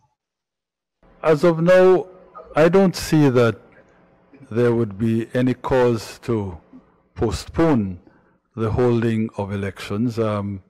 This is August.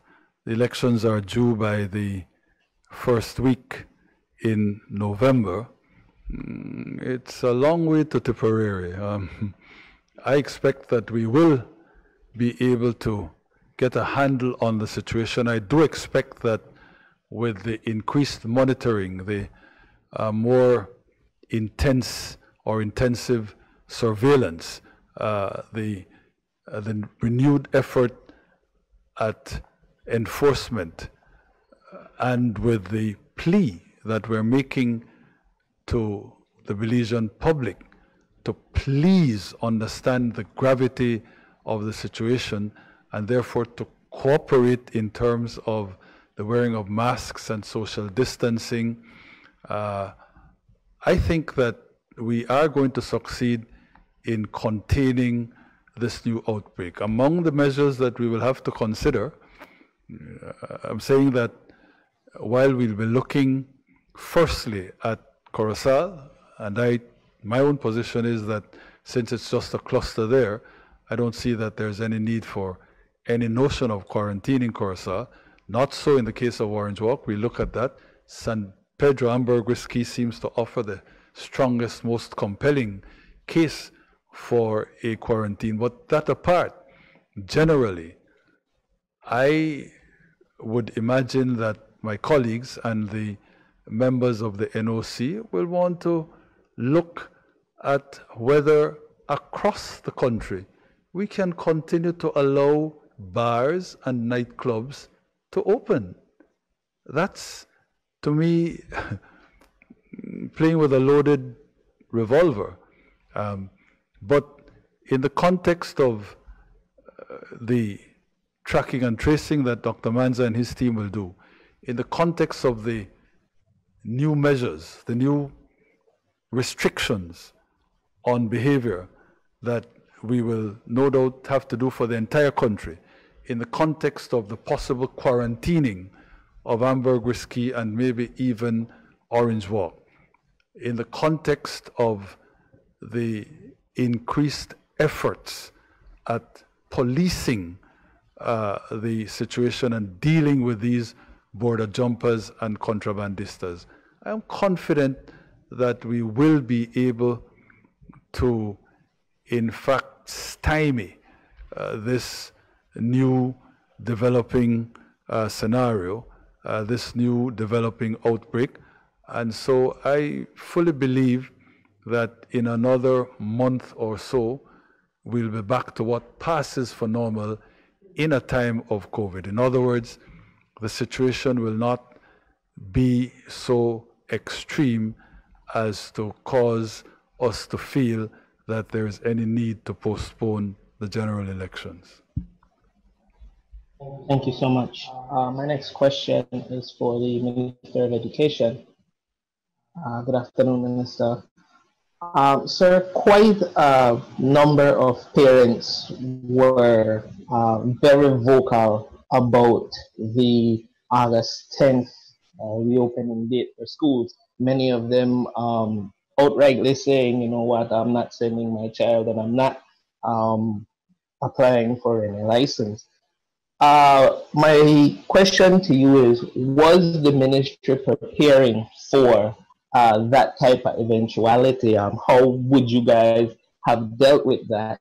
And the reason I ask is because with all the uncertainty going forward, we're still not sure if you're going to have to put any of those plans into play come September. I prefer not to go down that road. I have said in my remarks, and I reminded folks that indeed certain ages, 5 to 14 certainly is mandatory. I believe that all understand the need for children to get back in school, but having concerns and being afraid given the issues that we're facing with COVID-19 is not an unusual thing. I am a parent myself, and I am telling you that I would have concerns if this kind of thing is happening. And so rather than start a quarrel with parents, I think every parent out there will do what he or she believes is in the best interest of the student. Our job is to lead the charge to ensure that the environment for children once they return to school is a safe one. That is the job of the Ministry of Education, but it is also the job of its partners, and it is the reason why I implore the BNTU, the managements of schools, and the parents themselves to put their hands on deck and let us, rather than sit back and criticize and ask what if this and who is the bigger and better authority, let us all work together to ensure that whenever it is we feel it safe enough to return, that those conditions to assist in helping to make our children safe are there and in place. Excellent. Thank you so much. Thank you, Benjamin. Finally, we have Mr. Dion Vanson.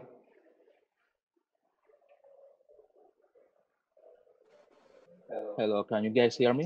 Yes. Hello, good afternoon, good evening. I just have two questions, and I believe these questions will go to Dr. Manzanero.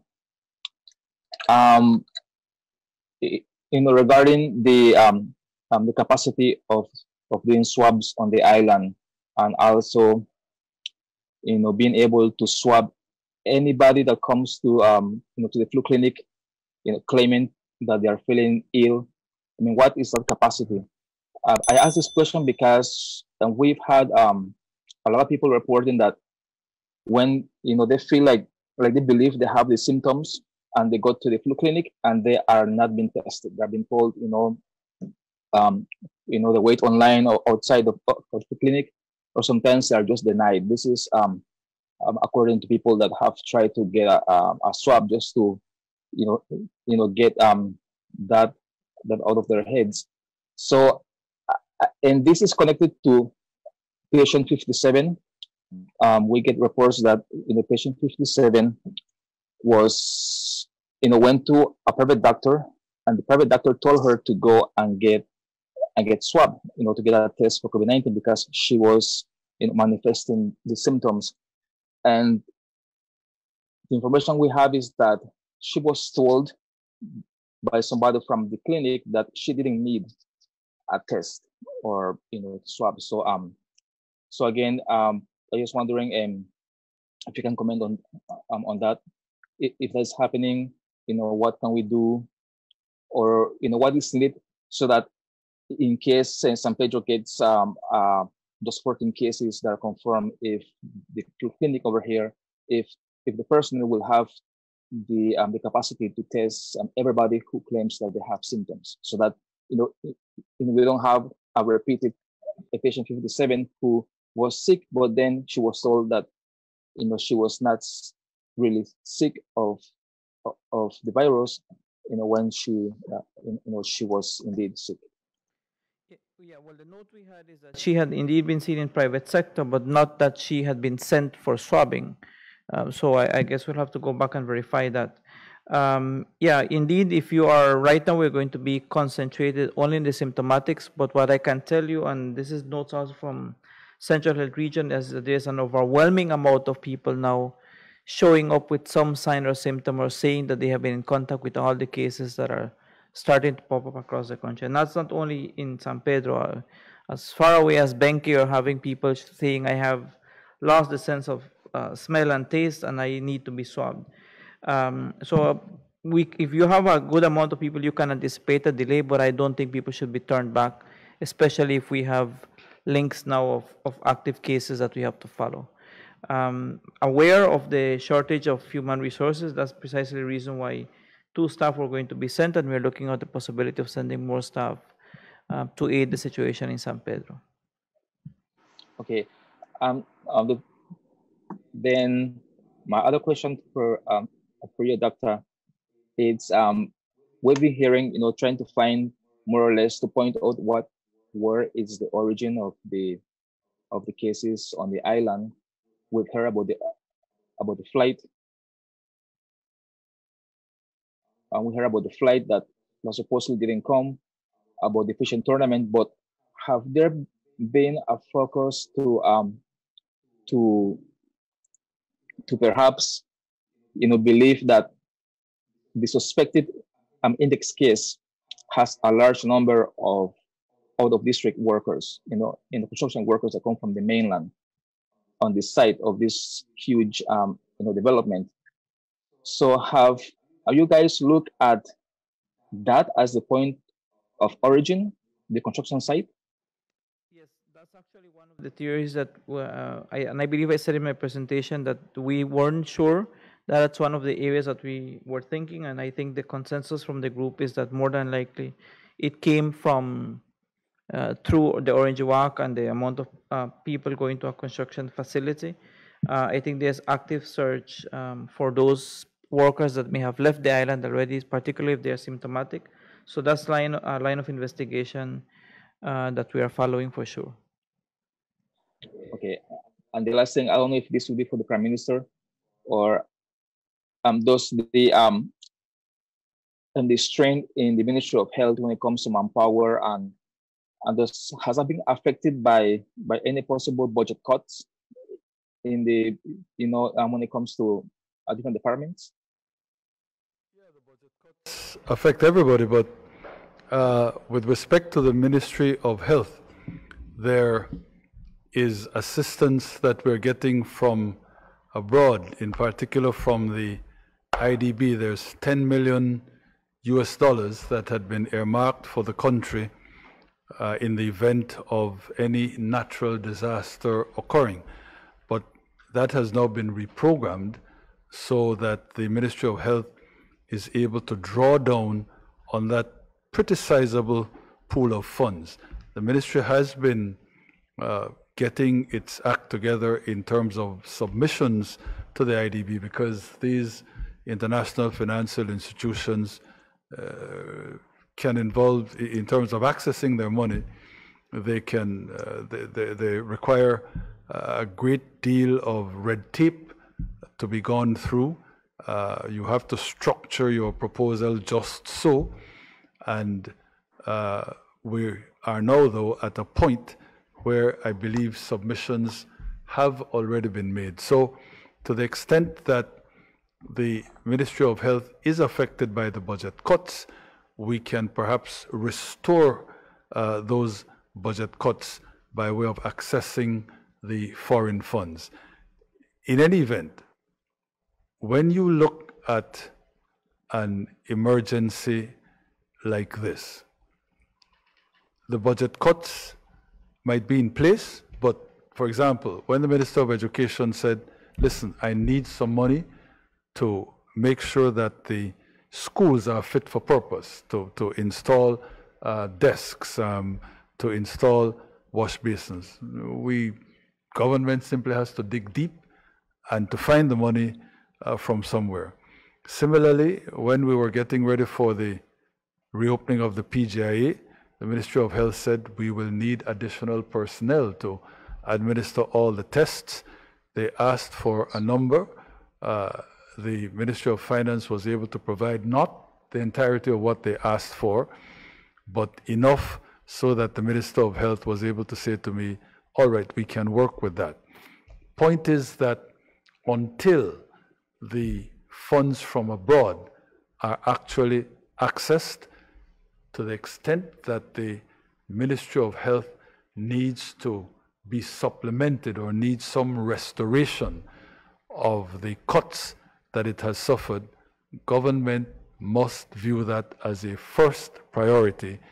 And so we will find a way to ensure that the Ministry of Health is not lacking in the tools, in the personnel necessary to defeat this greatest enemy of ours, this COVID-19. Thank you. Okay, thank you very much, sir. Thank you. Thank you, Prime Minister, Dr. Manzanero.